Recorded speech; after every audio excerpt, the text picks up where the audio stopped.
செய்தியினுடைய தொடர்ச்சியை நாம் தியானிக்க போகிறோம். கர்த்தருடைய பரிசுத்த வார்த்தையை தியானிக்கிறதற்காக எபிரேயர்கள் நிருபம் 12வது அதிகாரம்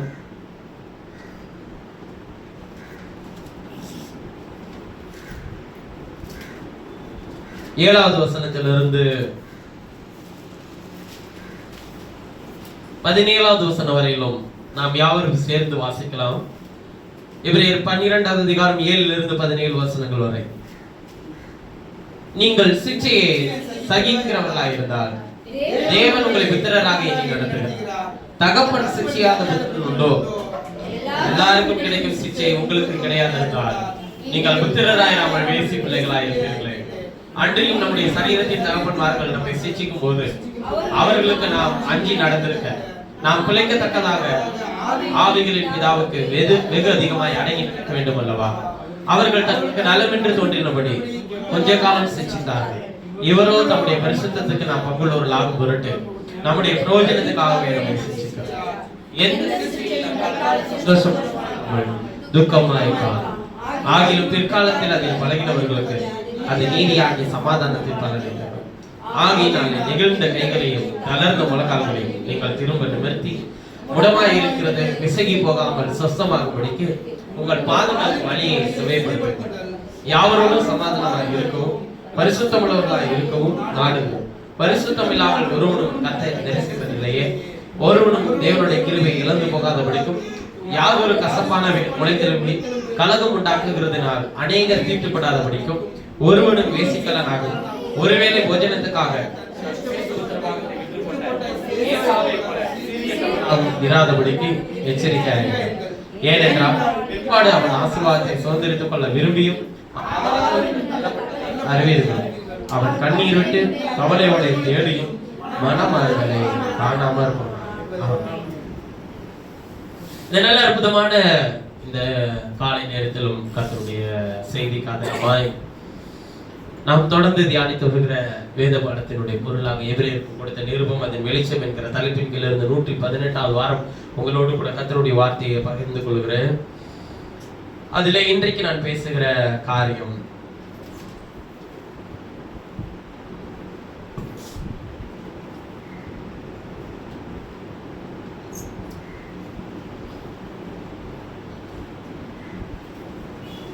சிட்சையை சகித்துக் கொள்ளுங்கள்.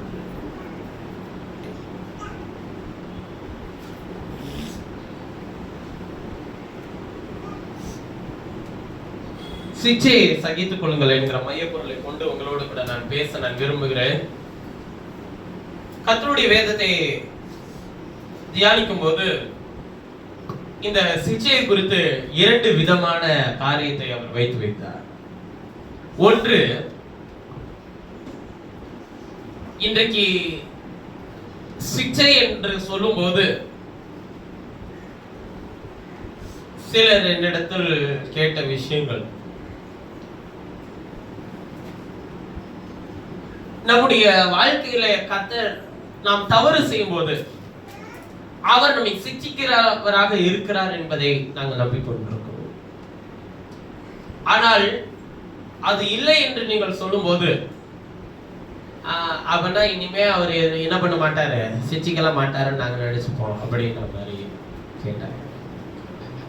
சிட்சை என்பது ஒன்று இல்லவே இல்லை என்று நான் சொல்லவே. அதே போல் உங்கள் சரீரத்தை வாதிக்கிற ஒரு விஷயத்தை அவர் வைக்கிறார் என்கிறதை நம்புகிறீர்கள் இல்லையா? அப்படி அவர் செய்வாரா என்பதை நீங்கள் வேதத்திலிருந்து ஏதாச்சும் ஒன்று எடுத்து பார்க்கணும்.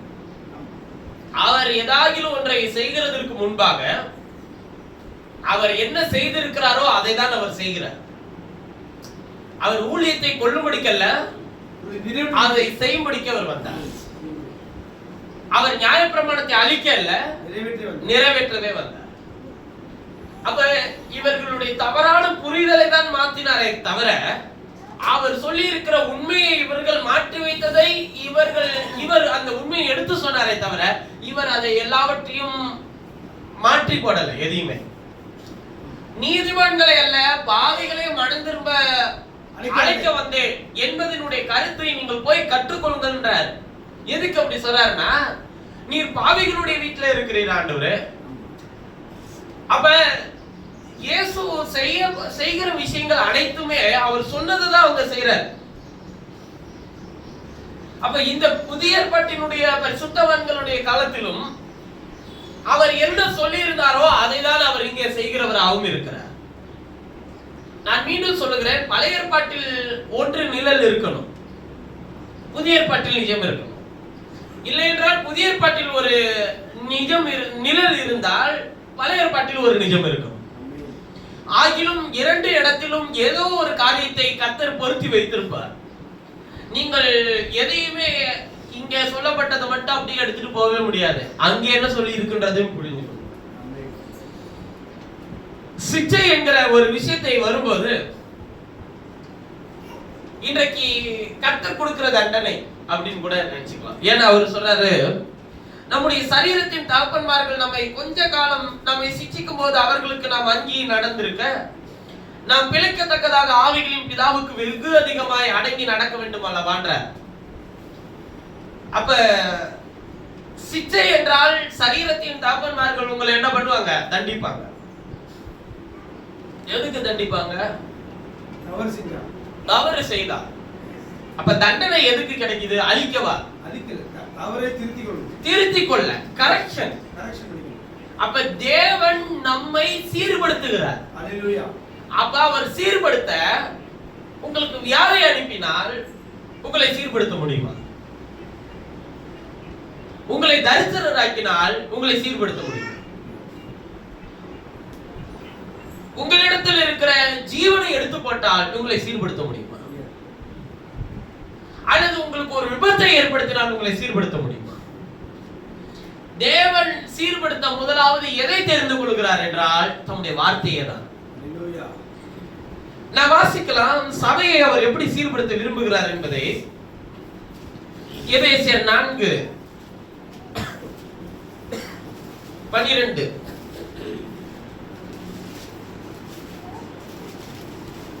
எபேசியர் 4:12. பரிசுத்தவான்கள் சீர்பொருந்தும் பொருட்டு சுவிசேஷ ஊழியத்தின் வேலைக்காகவும் கிறிஸ்துவின் சரீரமாகிய சபையானது பக்தி விருத்தி அடைவதற்காகவும் கிறிஸ்துவின் சரீரமான சபையானது பக்தி விருத்தி அடைவதற்காகவும் அவர் சிலரை அப்போஸ்தலராகவும் சிலரை தீர்க்கதரிசிகளாகவும் சிலரை சுவிசேஷகராகவும் சிலரை மேய்ப்பராகவும் போதகராகவும் ஏற்படுத்தினார். இப்ப சபையிலே பரிசுத்தவான்களை சீர்படுத்தும் பொருட்டு, சீர்படுத்துதல்ல கரெக்ஷன் பண்றது, அதான் மேம்படுத்துதல். இன்னும் உங்களுக்கு சொல்ல போனா இந்த ரெனோவேஷன் ஒர்க் எல்லாம் பண்றோம்ல, சீர்படுத்துதல், பராமரிப்பு வேலைகள். இந்த பராமரிப்பு வேலை எப்படி பண்ணணும் அப்படின்னு சொல்லி கேட்டீங்கன்னா, இன்னைக்கு எல்லா இடத்துலயும் எழுப்புதல் எதுல எழுப்புதல் வேணும்?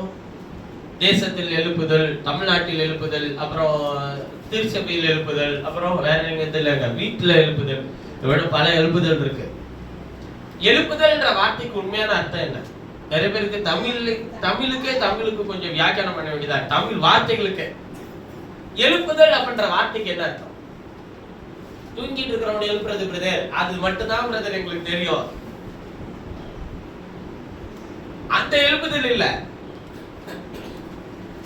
எழுப்புதல் என்றால் ஏதோ ஒன்று இழந்து போன நிலையில் இருக்கிற ஒன்று, அல்லது அதனுடைய தரத்திற்கும் அதனுடைய வடிவமைப்புக்கும் அதனுடைய காரியத்திற்கும் அது முற்றிலுமாய் இழந்து போய் இருக்கிற ஒன்றை திரும்பவும் அதே நிலைக்கு எடுத்து நிறுத்துறது தான் எழுப்புதல்.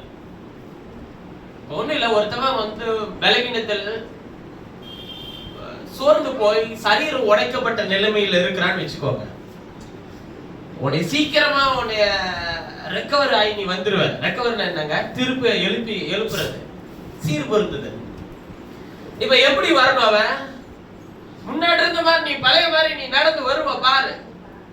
உன்னால எல்லாம் முடியும். உனக்கு கர்த்தர் பலத்தை தருவேன். நான் ஜெபம் பண்றேன், விசுவாசத்தோடு நம்ம அறிக்கை செய்வோம் இல்லையா? திருப்பவும் அதே நிலையில் நீ வருவ. அப்ப தேவனுடைய சபையில் எழுப்புதல் என்று சொன்னால், எழுப்புதல் தேவ சபையில் எழுப்புதல்னா எப்படி இருக்கணும்? நம்ம சபையில இப்ப எழுப்புதல் வேணும்னா எப்படி இருக்கணும்னு நீங்க எதிர்பார்க்கறீங்க? என்ன உண்மையா நிறைய பேர் வரணுமா?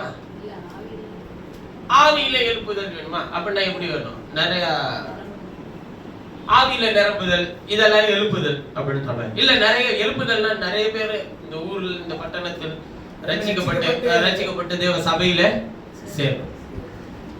எழுப்புதல்னா பேசிக் கான்செப்ட் என்னதான், நிறைய பேர் சேர்க்கணும், அவ்வளவுதான். சேர்த்ததுக்கு அப்புறம் சேர்த்ததுக்கு அப்புறம் எழுப்புதல் கிடையாது. சேர்ந்துட்டாக்க வேலை முடிஞ்சிச்சு. அவனை ஆண்டவருக்குள்ள கொண்டு வந்துட்டாக்க அவன் அதுக்கப்புறம் என்ன ஆச்சு? அந்த அவன் ரசிக்கப்பட்ட முடிஞ்சு போச்சு. அடுத்து யாரெல்லாம் இருக்கிறா அவங்கள எழுதிட்டு வந்து எங்க பண்ண விடு. இதுதான் எழுப்புதல். இப்ப நான் ஆரம்பிக்கும் போது 2 பேர் இருந்தாங்க, அப்புறம் 5 பேர் ஆனாங்க, அப்புறம் 10 பேர் ஆனாங்க, 15 பேர் ஆனாங்க, 30 பேர் ஆனாங்க, 100 பேர் ஆனாங்க. இதுதான் என்னது? இப்ப ஊழியத்தின் வளர்ச்சினா என்ன நீங்க நினைக்கிறீங்க?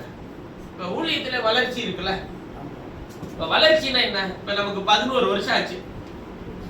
ஒரு முதல் வருஷத்துல 5 விசுவாசி. அப்ப வருஷத்துக்கு 5 விசுவாசி மீன்ஸ் வந்து 11 வருஷத்துக்கு எத்தனை பேர் இருக்கணும்? ஒரு 55 பேர் இருக்கணும், சரிதானே? 11 வருஷத்துக்கு ஒரு 55 பேர் இருக்கணும். இதுல ஒண்ணு குறைஞ்சிச்சுனாலும் என்ன இல்லன்னு அர்த்தம்? சரியான வளர்ச்சி இல்ல. எதுல வளர்ச்சி இல்ல? ஊழியத்துல. இல்லன்னா ஆரம்பிக்கும் போது நம்ம ஒரு சின்ன கொட்டகையில ஆரம்பிச்சோம், அப்புறம் ஒரு 2 வருஷம் கழிச்சு நம்ம ஒரு இடம் வாங்கணும், அப்புறம் ஒரு 3 வருஷம் கழிச்சு அதுல ஒரு என்ன கட்டிட்டோம், ஒரு பில்டிங்க கட்டிட்டோம். அப்புறம் இப்ப பாத்தீங்கன்னா அது ஜேஜேன்னு கூட்ட வச்சு ஏசி எல்லாம் போட்டுட்டோம், எல்லாம் பண்ணிட்டோம். என்னது ஊழியம் என்ன ஆயிட்டு இருக்க? வளர்ந்துகிட்டே இருக்கு. ஒண்ணு எண்ணிக்கையில், இன்னொன்று பணத்தில், இன்னொன்று பொருளாதாரத்தில், இப்படி பல விதத்தில் வைத்துதான் ஜனங்களும் சரி ஊழியர்களும் சரி ஊழியத்தினுடைய வளர்ச்சியை அடையாளப்படுத்துகிறார்கள். விளங்குதுங்களா? ஆனால் வேதம் என்ன சொல்லுது? ஊழியத்துல எது வளர்ச்சின்னு சொல்றாருன்னா, பரிசுத்தவான்கள் சபையிலே சீர்வருந்தணும். அப்படின்னா இங்க எத்தனை பேர் இருக்கணும்னு கூட அவசியம் இல்ல. 50 பேர்லாம் இருக்கிற ஒரு ஆளா இருந்தாலும் சரி, அவனை கிறிஸ்துவுக்கு நேராக தேறினவனாக நிறுத்தணும். இதுதான் வேலைய. அப்ப இங்க எண்ணிக்கை தேவையில்லை. ஆண்டவருடைய பார்வையில், அவர் பார்வையில் அவர் குவாலிட்டி எதிர்பார்க்கிறார். ஆமென். எத்தனை பேரை அவர் வைத்திருக்கிறார் என்பது முக்கியமல்ல, அவர் எத்தனை ஒரு நபரையும் அவர் தேடி போகிறவராய் இருக்கிறார். ஆமென்.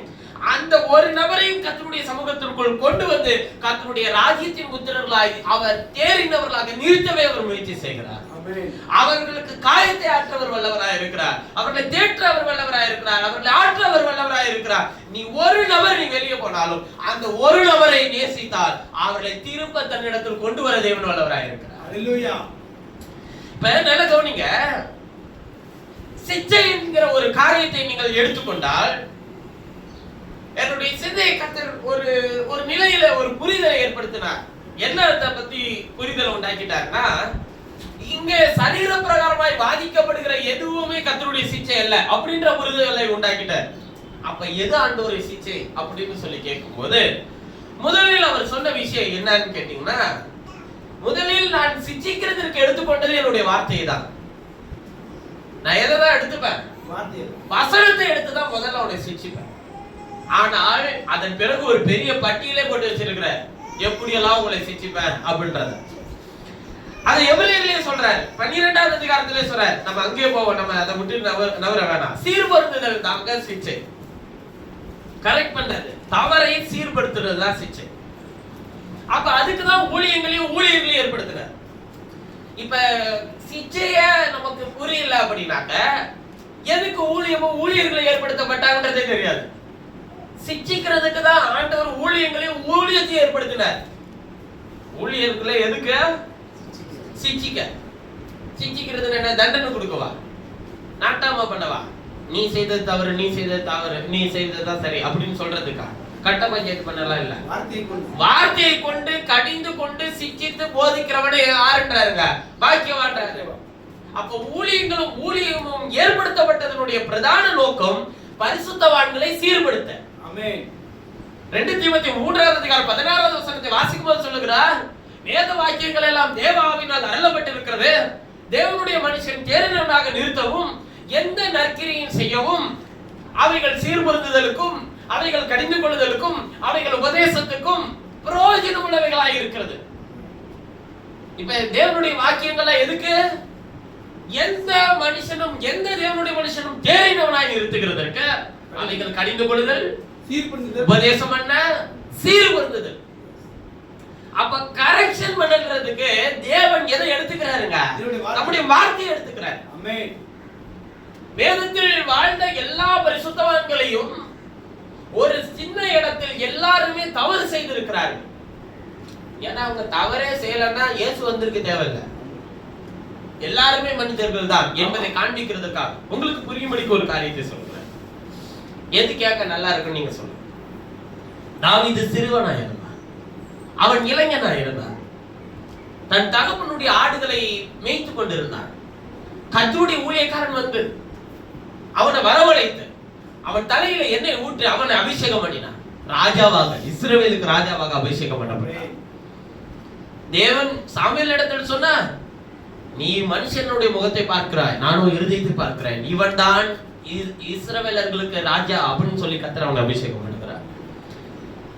ஒரு முறை கரடி வந்தது, அதை கிழித்து போட்டான். ஒரு முறை சிங்கம் வந்தது, அதை கிழித்து போட்டான். கோலியாத்தை ஒரு கல்லால் அடித்து அவனை ஜெயம் எடுத்தான் தாவீது. இதெல்லாம் கேட்கும்போது எப்படி இருக்கு? தாவீதை பத்தி நல்லா இருக்கு.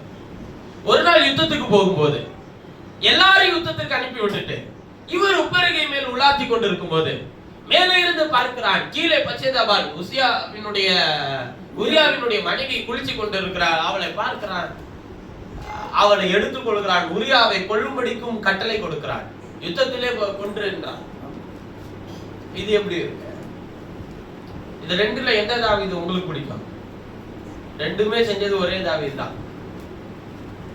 அப்ப எல்லாருமே பலவீனம் உள்ளவர்கள், எல்லாரிடத்திலும் ஒரு குறைவு இருக்கிறது என்பதை வேதம் சுட்டி காண்பிக்கிறது. அப்ப இதெல்லாம் சொன்ன வேதம் இதையும் சொல்லுது. மோசேயினுடைய வீட்டில் எங்க உண்மையுள்ளவன் சொன்ன அதே வேதம் அவன் கோபம் கொண்டு கண்மலையை அடித்தான் சொல்லி எழுதியிருக்கு. அப்ப என்னன்னா, எப்பொழுதும் அங்கே மனிதன் தவறு செய்யும் போதெல்லாம் தேவன் எந்த சிச்சையை எடுத்துக் கொள்கிறார் என்பதுதான் முக்கியம். அவங்களை சீர்படுத்த என்ன செய்கிறார்? அவர்களுக்கு தானே சீக்கிர புத்திரர்கள் தானே அப்படின்னு சொல்லி விட்டுட்டு போயிடல, அவர்களுக்கு இரக்கம் பாராட்டி கொண்டு போயிடல ஆண்டவர்.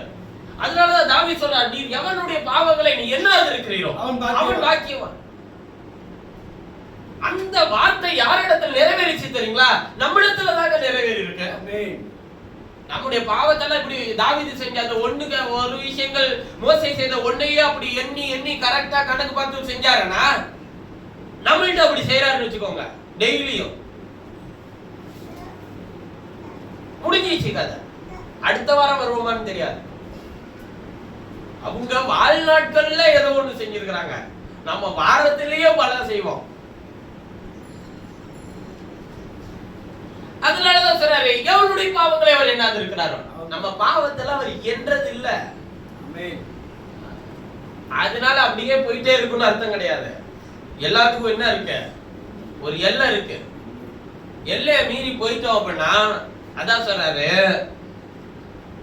வாசிக்கும் போது சொல்றாரு பாருங்களேன், எபிரேயர் 12, என் மகனை கர்த்தருடைய சிச்சை 5வது வசனம் அற்பமாக எண்ணாதே, அவரால் கடிந்து கொள்ளப்படும் போது என்ன பண்ணாத, சோர்ந்து போகாதே. கர்த்தர் எவனிடத்தில் அன்பு கொள்கிறாரோ அவனை அவர் சிட்சித்து நாம் சேர்த்துக் கொள்கிற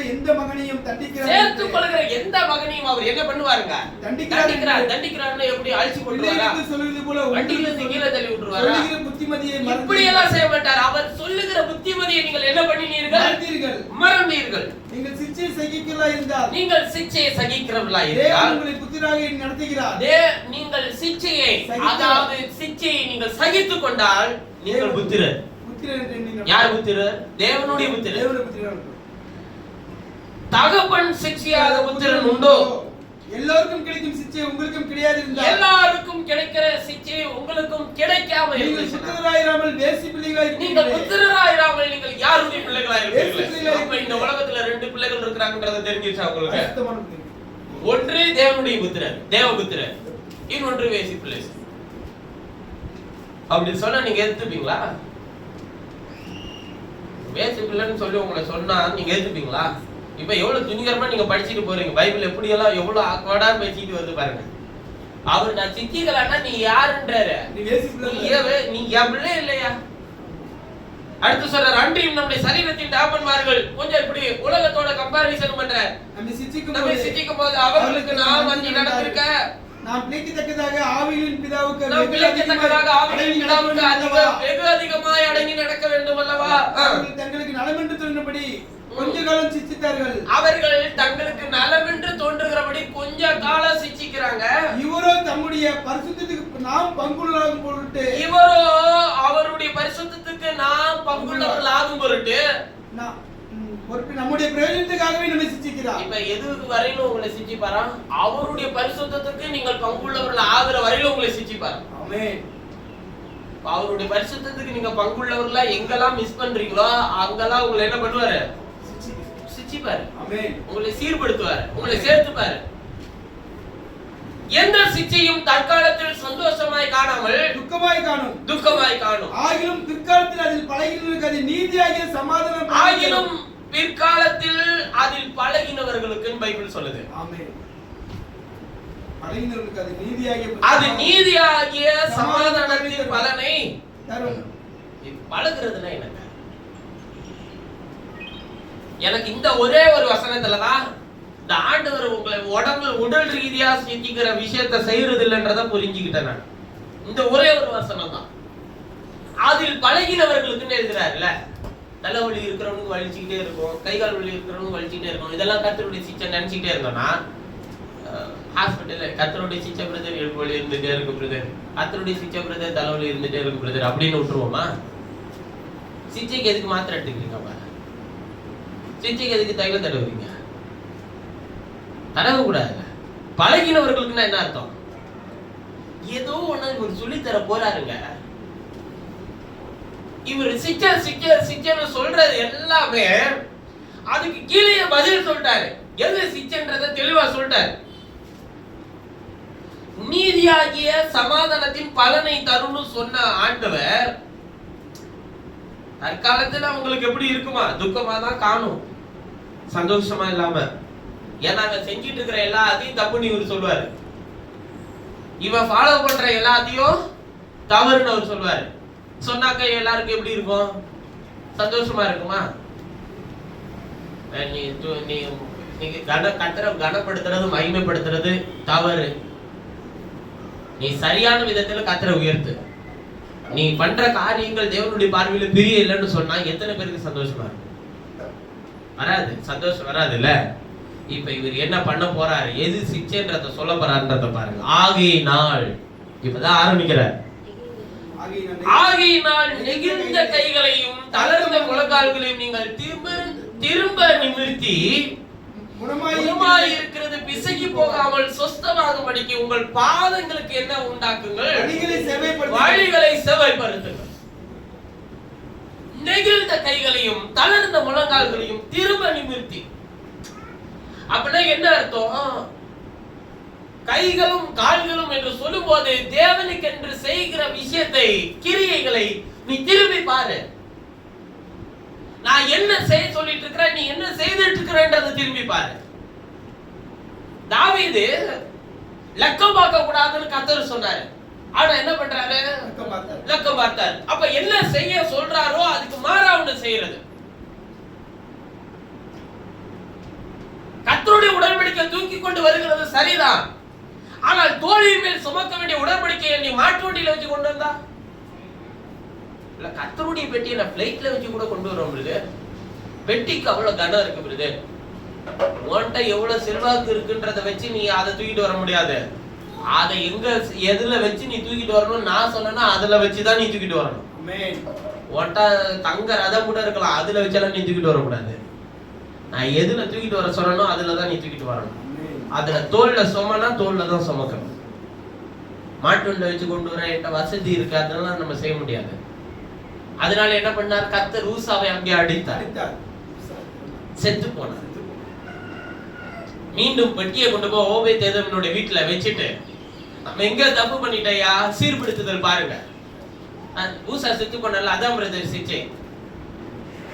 ஒரு விஷயத்தை நல்ல கவனிங்க. அவன் பெட்டியை பிடிக்க போனதுனால செத்து போனான். அவன் செத்து போனதுனால அதுதான் கர்த்தருடைய சிச்சை. சாவடிக்கிறது கர்த்தருடைய சிச்சை இல்ல. கர்த்தருடைய பெட்டியை யார் தொடணும்? லேவி தான் தொடணும். லேவியிலே 3 பிள்ளைங்க இருக்கிறாங்க. கெர்சோன், மெராரி, கோகாத்னு 3 பிள்ளைங்க. 3 பேர்ல மாத்தி வேற ஒருத்தவன், நானும் லேவியோட பிள்ளை தான் நினைச்சு மாத்தி அவனாச்சு போய் கோகாத்துக்கு பதிலா கோகாத்தினுடைய புத்திரர்களாகிய அந்த வம்சத்துல வரவனை தவிர மத்த 2 வம்சத்துல இருக்கிறவன் பெட்டியை தொட்டானா அவனும் செத்து தான் போவான். இதான் நியாயப்பிரமாண சட்டம். இப்ப அவன் கோத்திரத்துல இருக்கிறவனே அவன் தொட முடியாதுன்னா மற்ற கோத்திரத்துல இருக்கிறவன் தொட்டானா? பாருங்க, கெர்சோனுக்கும் மெராரிக்கும் மாடுகளையும் வண்டியையும் கர்த்தர் கொடுத்தார். ஆனா கோகாத்துக்கு மாடும் கிடையாது, வண்டியும் கிடையாது. நீ உடன்படிக்கப்பட்ட தோல்ல சுமந்துட்டு வரணும்னா, அப்ப தேவன் என்ன சொன்னாரோ அதை மட்டும் தான் செய்யணும். அமலேக்கியர்களை சோரிலே நீர் விடுற நாயகம் போட்டு விட்டு வைக்காத, எல்லாரும் அழிச்சிருன்னு கர்த்தர் சொல்றாரு. ஆனால் பார்த்தால் அங்கே செழிப்பான கொடுமையான ஆடுகள் இருந்தது. அதை சவுல் கர்த்தருடைய பிள்ளைகள், அதாவது இஸ்ரவேலர்களே, அதை கர்த்தருக்கென்று பலி செலுத்துவோமே, கர்த்தர் அமலேக்கியர்களை நம்முடைய கைகளை கொடுத்தார்கள் சொல்ற ஆலோசனைக்கு செவி கொடுத்து சவுல் நலமானதை எடுத்துக்கொண்டு வந்து யாருக்கு தான் பலி செலுத்தினா? அவன் வச்சுட்டு வீட்டுல வச்சு சாப்பிடல, கர்த்தருக்கு தான் பலி செலுத்தினா.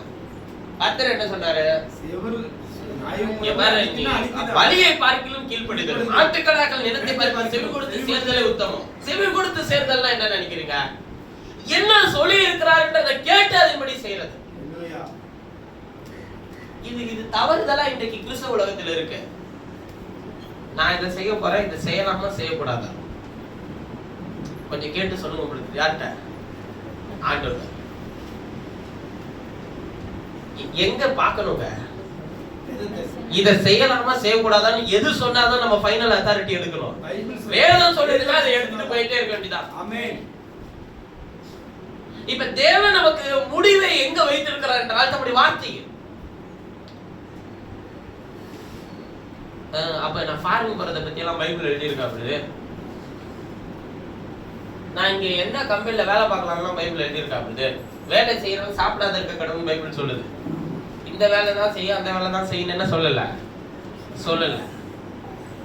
அதே டைம்ல பைபிள் சொல்லுது கர்த்தருக்கு பிரியமில்லாத எல்லா விஷயத்தையும் என்ன பண்ணிருன்றாரு, வெளியே எடுத்து போடுனாரு. சிலருக்கு வேலை கிடைச்சி கர்த்தரை தேடாம பின்வாங்கி போற மாதிரி வேலை இருக்குன்னா அதை விட்டுருன்றாரு. அப்ப எதுவுமே எதை விட்டு நம்மளை பிரிச்சிட கூடாது, ஆண்டவருடைய அன்பை விட்டு நம்மளை பிரிச்சிட கூடாது. அது இதெல்லாம் வசனம் சொல்லுது. இதெல்லாம் செவி கொடுத்து போகணும். அது நீ உலகத்துல எந்த மூலையில போய் என்ன வேலைனாலும் என்ன பண்ண செய்ய.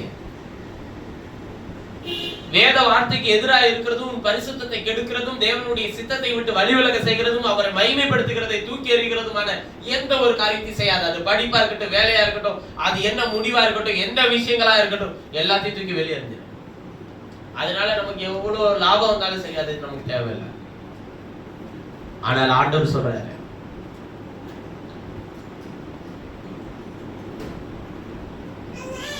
தளர்ந்த கைகளையும் நெகிழ்ந்த கைகளையும் தளர்ந்த முழங்கால்களையும் நீங்கள் திரும்ப நிமிர்த்தி. அப்படின்னா என்னன்னா, நம்ம எங்கெல்லாம் நம்ம கிரியில எங்கெல்லாம் நம்மளுடைய சுயத்தை கொண்டு வந்து உள்ள புகுத்தி இருக்கிறோமோ அது எல்லாத்தையும் முதல்ல திருப்பி பாரு. திரும்பவும் நீ கவனிச்சு பாரு, நீ செய்யறது வேதத்தின்படி சரியா? முடமா இருக்கிறது பிசைக்கு போகாமல் சுத்தமாகும்படிக்கு உங்கள் பாதங்களுக்கு என்ன உண்டாக்குங்கள், வழியை செமைப்படுத்துங்கள். சிக்ஷனால என்னன்னா, எதுல நடக்கணுமோ அதுல நடக்கணும். அதை மாறி நம்ம செய்யும் போது அங்கே கர்த்தருடைய சிச்சை நம்ம என்ன பண்ணுங்க, நிச்சயமாய் சந்திக்கும். வேலையா கர்த்தருடைய ஜனங்களை ஆசீர்வதிக்கிறதுக்கென்று நியமிக்கப்பட்ட கர்த்தருடைய ஊழியக்காரன் தீர்க்கதரிசி, மோசேயின் காலத்தில் வாழ்ந்த ஒரு தீர்க்கதரிசி அவர்தான். ஆனால் அந்த தீர்க்கதரிசி இஸ்ரவேலை ஆசீர்வதிக்கிறதை விட்டுட்டு என்ன பண்றாரு? சபிக்கிறதுக்கு போறாரு. எது வாங்கிட்டு? கூலி வாங்கிட்டு. அப்ப கர்த்தருடைய ஊழியக்காரன் கூலி வாங்கிட்டு சபிக்க முடியுமா?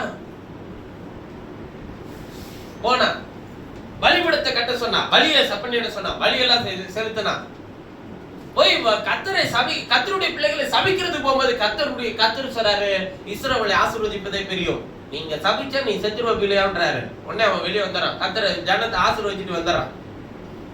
கூலி கொடுத்தவன் கேட்கறான், ராஜா உன்னை சபிக்க தானே கூப்பிட்ட, நீ அதுக்கு தானே ஒப்பந்தம் போட்டு வந்த, இப்ப எதுக்கு நீ ஆசீர்வதிக்கிறன்னு கேட்கறான். இங்க பாரு, நீ காசு கொடுத்துருக்கலாம், நான் அதை வாங்கி இருக்கலாம், இது உனக்கு எனக்கு தெரியும். இது எல்லாத்தையும் பாக்குற ஆண்டவர் பலிபீடத்துக்கு முன்னாடி போனா அவர் என்ன சொல்றாரு? இஸ்ரவேலை ஆசீர்வதிப்பதான் பெரியவன்னு சொல்றாரு.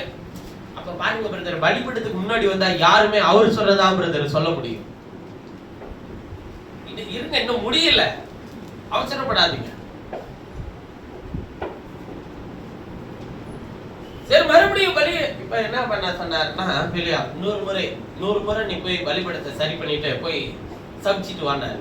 அதுக்கு என்ன பண்ண பிள்ளையா போறான். வராரு, மறுபடியும் கர்த்தர் சொல்ற, இஸ்ரவேலை ஆசீர்வதிப்பதை கர்த்தருக்கு பிரியம்னு போய் சொல்லின்றாரு. கர்த்தர் இஸ்ரவேலை ஆசீர்வதிக்கிறார் அப்படின்னு சொல்லி பிள்ளையாம் சொல்றாரு. இப்ப இவனை என்ன பண்ண முடியாது? நீயோ நானோ எல்லாம் சபிக்க முடியாதுயா. இவனை சபிக்கிற ஒருத்தர் இருக்கிறார். அவர் பக்கத்து அவர் சபிக்கிற மாதிரி இவன் நடந்துகிட்டானா, அப்படின்னா என்ன அர்த்தம் இதுல நீங்க கண்டுபிடிக்கலாம்னா, உன்னை சபிக்கவோ ஆசீர்வதிக்கவோ இந்த உலகத்தில் எந்த ஊழியக்காரனுக்கும் எந்த ஒரு சூழலுக்கும் என்ன அல்ல, அதிகாரம் கிடையாது. தேவன் நினைத்தால் உன்னை ஆசீர்வதிப்பார், அவர் நினைத்தால் உன்னை சபிக்கவும் செய்வார். அப்படின்றது பழைய ஏற்பாட்டில் ஆண்டவர் சொன்ன விஷயம். இப்ப கவனிங்க, அவர் சொல்றாரு, பிள்ளையா போய் சொல்றான் ராஜாட்ட, பாலா கிட்ட சொல்றான், இவன் எல்லாருமே போஜனத்துல பிரச்சனை பாவனுக்கு, அதனால இவனுக்கே தெரியாம விக்கிரகத்தை படைக்கப்பட்டதை கொண்டு வந்து வச்சுட்டேன்னா அதை புசிச்சானா யாரு இவன் மேல கோபப்பட்டுருவா? தேவன் கோபப்பட்டு. அதே போல மோவாபிய ஸ்திரீகள் ரொம்ப அழகுள்ளவர்கள். அவங்க எப்படி வந்தாங்கன்றது உங்களுக்கு தெரியும். அதாவது லோத்தினுடைய பிள்ளைகள் மூலமாய் பிறந்த சந்ததியார் தான் மோவாபியர் அம்மன் வச்சிருக்கார். இந்த மோவாபிய சந்ததியார் அந்த பெண்களை கொண்டு வந்து உள்ளோடு கர்த்தர் பார்த்தார், அவர்கள் மேல் கோபமாக இருந்தார். அன்றைய தினம் நிறைய பேர் செத்து போன இஸ்ரவேல்ல. இதெல்லாத்தையும் ஐடியா கொடுத்துட்டு வந்த ஊழியக்காரன் சும்மா விடுவார் நீங்க நினைக்கிறீங்களா? கழுத மேல ஏறி போறாரு, திராட்சை தோட்டங்கள் வழியா. கழுத அதுக்குள்ள போகாம அது இழுத்துட்டு வேற இடத்துக்கு கூட்டு போகுது. வயல்வெளிக்குள்ள போறாரு, அது வழியா போகாம ஒரு நெருக்கலான ஒரு சந்துக்குள்ள போகுது. கழுதையை அடிக்கிறான், போக மாட்டேங்குது. கழுத வாயை திறந்து சொல்லுது, கர்த்தருடைய தூதன் முருகின பட்டயத்தோட எனக்கு முன்னாடி நிக்கும் போது நான் எப்படி போவேன்? உனக்கு நான் இப்படி செய்திருக்கிறேனா பிள்ளையா? இத்தனை முறை என் மேல் ஏறி பயணம் செய்திருக்கிறாய், உனக்கு நான் இப்படி செஞ்சிருக்கிறேனா? உன்னை அந்த வயல்வெளியே காப்பாத்தி கூட்டு வந்த நாதாயா, திராட்சை தோட்டத்துல காப்பாத்தி கூட்டு வந்தது நாதாயா, இப்ப இந்த சட்டுக்குள்ள ஒன்றும் பண்ண முடியாதுயா, முன்னாடி கர்த்தருடைய தூதன் நிக்கிறான். நீ எவ்வளவு உன்னோட எக்ஸ்ட்ரீம் லெவலுக்கு நீ எங்க போனாலும் சரி, உனக்கு முன்னாடி உன் வழியை சரிப்படுத்துற வரை உன்னை விட மாட்டார். பிள்ளையாம் கழுதை விட்டு இறங்கி தனக்கு முன்பாக நிற்கிற கர்த்தருடைய தூதனுக்கு முன்பாக மண்டிட்டு தன் தலை வணங்கி, கர்த்தாவே என்னை மன்னியும் என்று சொல்லி கேட்டான். உன்னை ஒப்பு கொடுக்கல உன்னை ஒப்பு கொடுக்க வைக்கிறது தாங்க அவருடைய சிச்சைய. அத உனக்கு ஆரம்பத்தில் உங்களுக்கு துக்கமாய் தோன்றினாலும் அதில் பழகினவர்களுக்கு நீதியாகிய சமாதானத்தின் பலனை கர்த்தர் உங்களுக்கு கொண்டு வந்து தருவார். நீதியின் வழியை உங்களை நடத்துவார். புரியாது சில விஷயங்கள், ஏன் செய்யறோம், எதுக்கு செய்யறாங்க, எதிரால இப்படி நடத்திட்டு இருக்கிறாரு, ஏன் நம்ம இப்படி செய்யணும் அப்படின்றது நமக்கு புரியாது.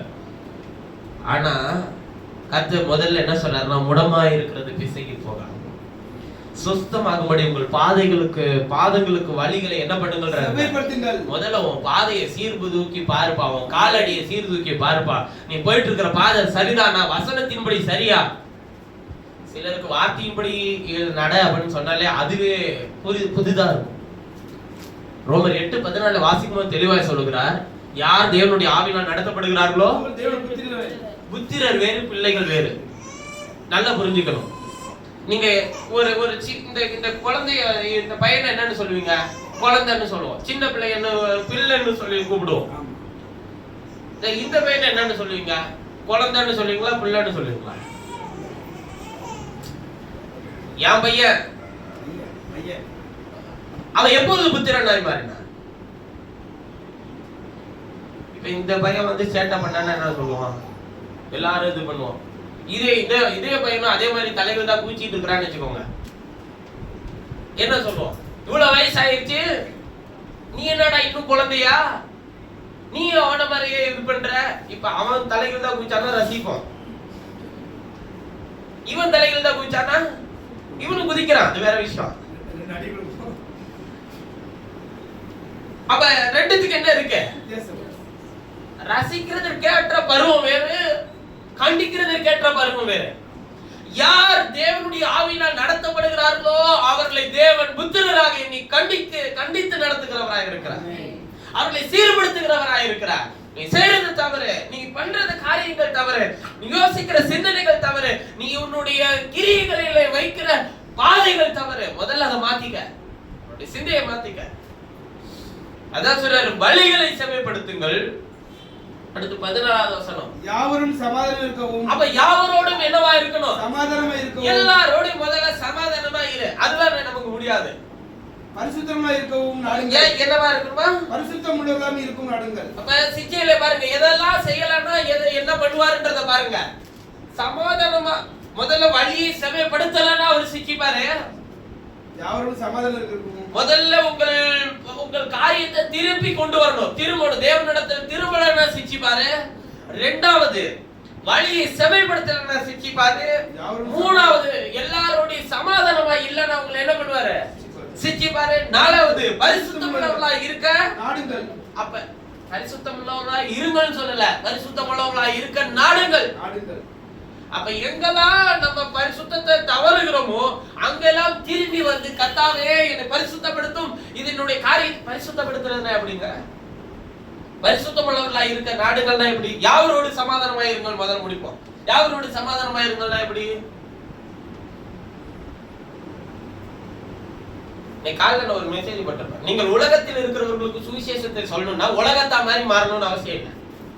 அதாவது நான் போய் ஒரு ஒயின் ஷாப்ல போய் சொல்லி அவங்க குடிகாரர்கள் எல்லாம் ஆண்டவருடைய ரட்சிப்புகளை கொண்டு வர போறது, கர்த்தர் உன்னை அங்க போய் சொல்ல சொன்னாரா? உங்களை இல்ல.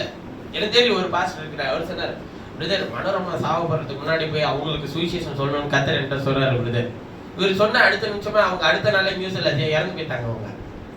இப்ப யாருக்கு போய் சொல்லுவாரு? திரைத்துறையில இருக்கிறவங்களுக்கு கர்த்தர் சுவிசேஷத்தை சொல்லும்படிக்க சொல்றாரு பிரதர்.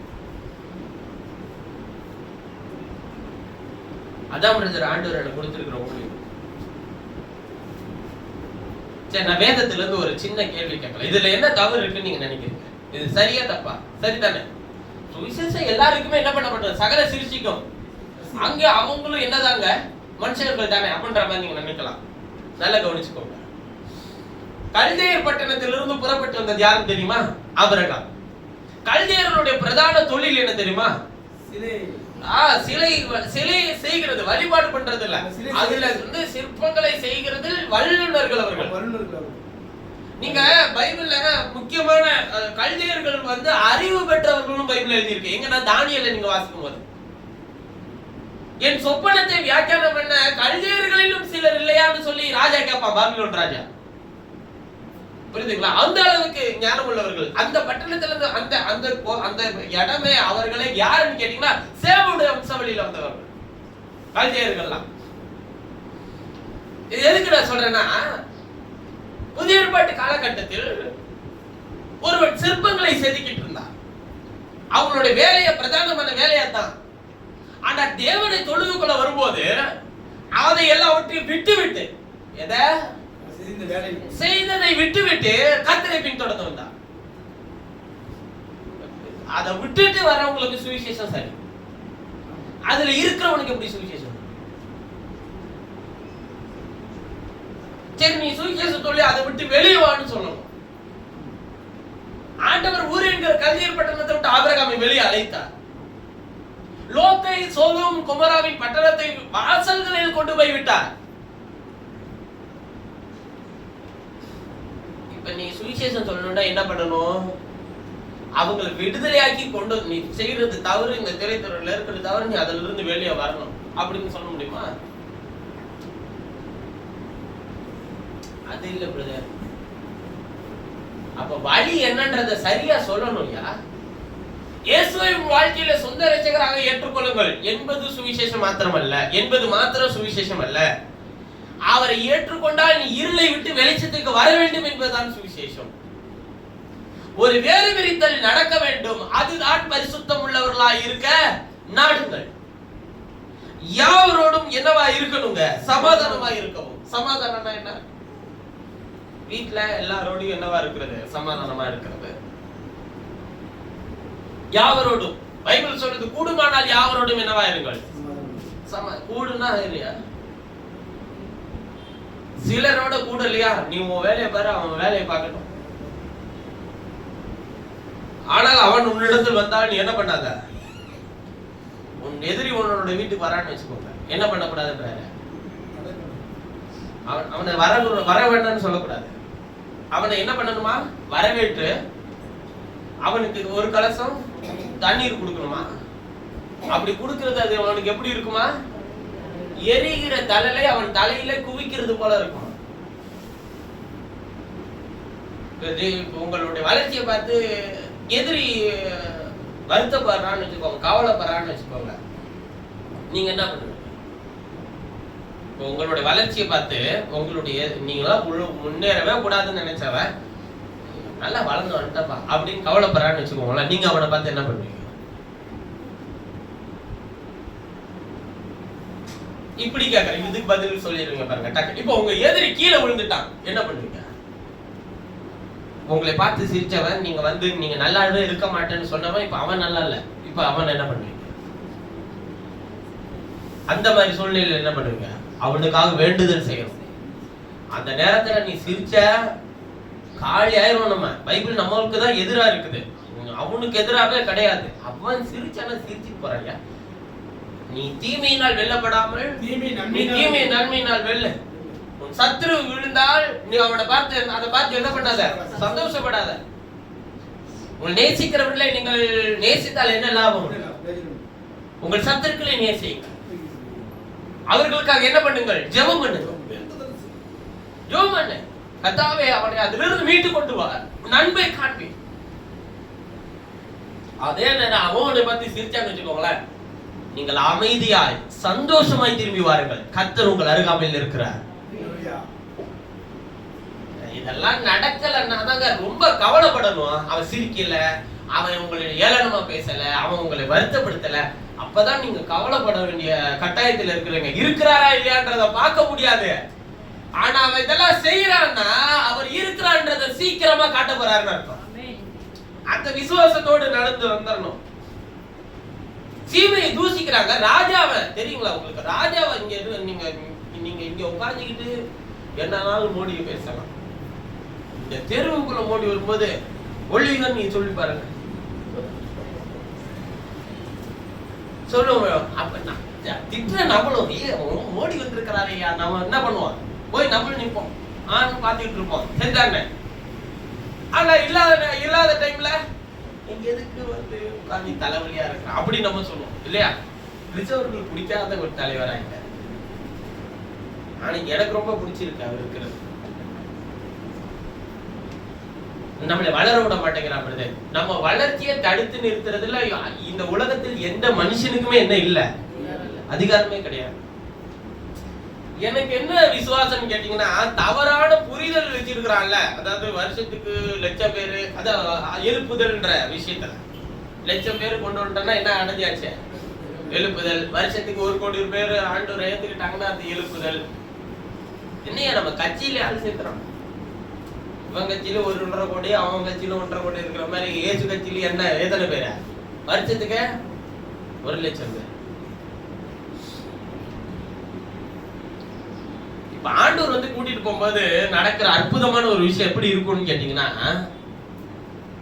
அப்பயும் நான் சொல்றேன், ஒருவேளை இருந்தால் நீங்கள் கவனித்து பாருங்கள், சொல்றது உண்மையா பொய்யான்றது உங்களுக்கு தெரியும். இருக்கிறவங்கள்ட்ட சொல்றேன், வந்து எடுத்துட்டு போயுமே இங்க எல்லாருக்காகவும் ஜெபம் பண்ணிட்டு இருப்பாங்க. ஸ்டாலினுக்காக, பிரதமருக்காக, இவங்க எல்லாருக்காகவும் ஜெபம் பண்ணிட்டு இருப்பாங்க. காரணம் என்ன நீங்க நினைக்கிறீங்க? பைபிள் சொல்லுது, அவர்கள் ஜலப்பிரவாகம் வந்து வாரி கொண்டு போக மட்டும் என்ன பண்ணாதிருப்பார்கள். அவர் ஜலப்பிரவாகம் சொல்றது அழிவல்ல, அவர் வருகையை தான் அப்படி சொல்றாரு. ஏன் நான் வந்துட்டு போறது கூட இவனுக்கு தெரியாது, அப்படி இருக்கும் என்னுடைய வருகை. அப்பயும் இவங்க ஜெபம் பண்ணிட்டு தான் இருப்பாங்க. ஒண்ணும் தப்பு இல்ல, ஜெபம் பண்றது தப்பு இல்ல. எதுக்கு ஜெபம் பண்றோம்? நம்மளை கர்த்தர் எதுக்கு வச்சிருக்கிறாரு, எதை சரிப்படுத்தணும், எதை சீர்படுத்தணும் அப்படின்ற உணராக இருப்பார்கள் பைபிள் சொல்லுது. சரி, இது அனுப்புறது யாருன்னு படிச்சா தெசலோனிக்கர்ல சொன்னாரு, அவர்கள் பொய்யை விசுவாசிக்கும்படிக்கு தேவன் அவர்களுக்கு கொடிய வஞ்சகத்தை அனுப்புவார்னு எழுதி இருக்கு. தேவன் நமக்கு அந்த புரிதலை உண்டாக்குறாரு பாருங்க, அதுக்கே நீங்க அவருக்கு கோடி நன்றி செலுத்தணும். அதான் சொல்றாரு, யாவரோட சமாதானமா இருக்கணும். அப்ப சமாதானம் இல்லைன்னா நான் உன்னை சிரிச்சுப்பேன். பரிசுத்தமுள்ளவர்களா இருக்க நாடுங்கள். அப்ப நீ பரிசுத்தமா இருக்கிறதுக்கு, பரிசுத்தம்னா என்னங்க? வேறு விரிக்கப்பட்ட ஒரு ஜீவியம். நான் இந்த டேபிளை சுத்தப்படுத்துறேன்னு வச்சுக்கோங்க, எப்படி சுத்தம் பண்ணுவேன்? ஒரு துணியை எடுத்தோ இல்ல ஒரு தண்ணீர் எடுத்தோ இதுல இருக்கிற எல்லா அழுக்கையும் நான் சுத்தம் பண்ணலாம். டேபிளே மாத்துறது பேர் சுத்தமா? இல்ல. அப்ப அந்த அழுக்கை என்ன பண்ணிடுறேன், இந்த இடத்துல இருந்து வேறு விரிச்சற. அப்ப என்ன அர்த்தம்னா, நாம் கர்த்தரால் வேறு விரிக்கப்பட்டவர்கள், நாம் ஏன் இதை செய்ய வேண்டும், நாம் ஏன் இதை செய்யக்கூடாது என்கிற ஒரு வேறு விரிக்கப்பட்ட வாழ்க்கை ஒரு தனிப்பட்ட ஜீவியத்தில் ஒவ்வொரு மனுஷனுக்கும் தேவை. நாம் உடுத்துகிற உடையிலிருந்து, நம் தலைகளை தம் முடிகளை ஆண்கள் வெட்டி கொள்கிறதிலிருந்து, ஸ்திரீகள் உடை உடுத்துகிறதிலிருந்து, ஸ்திரீகள் முடிய வெட்டாமல் இருக்கிறதிலிருந்து, எல்லா விஷயங்களையும் நாம் வேறு விரிக்கப்பட்டவர்கள் என்கிற ஒரு உணர்வை அங்கே காண்பிக்க வேண்டும். வேறு விரிக்கப்பட்டா ஒயிட் அண்ட் ஒயிட் ட்ரெஸ் போடுறதில் இல்ல, நாம் செய்யும் ஒவ்வொரு காரியத்தையும். அதான் சொல்றேன், நான் ஒரு 2 தோல் மாட்டு வந்தாக்க நீங்க ஏத்துப்பீங்களா? அதே நான் தோடு போட, உங்களுக்கு காது இருக்கு, ஆண்டி காது இருக்கு, நான் போடக்கூடாதுன்னு நீங்க சொல்ற, நீங்க போடக்கூடாது நான் சொன்ன ஏன் எடுத்துக்க மாட்டீங்க?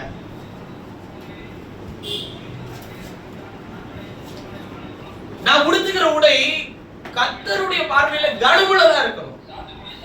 கனவீனம் பண்ணக்கூடிய எல்லா விஷயங்களையும் தூக்கி எறிஞ்சிடணும்.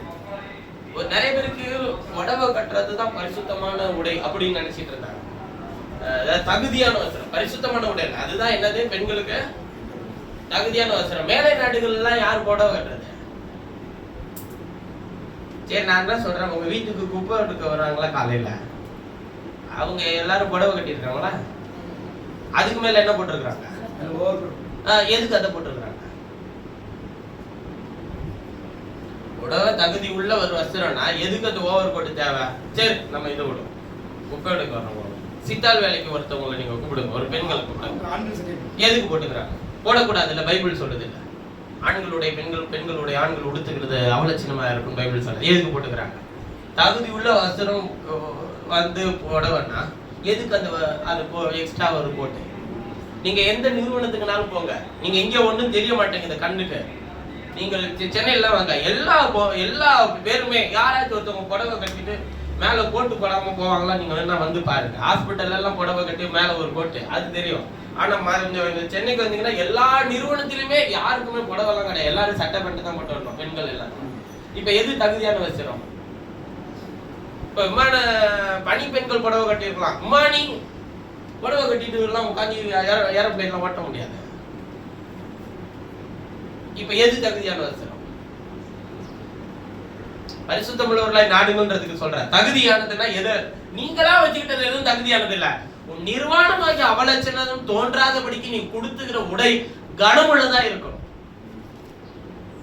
இன்னொருவருடைய கவனம் சிதறுதலான ஒரு உடையை நாம் உடுத்தாம, கனமுள்ள ஒரு உடையை நாம் ஆண்களா இருக்கட்டும் பெண்களா இருக்கட்டும் உடுத்த வேண்டும்.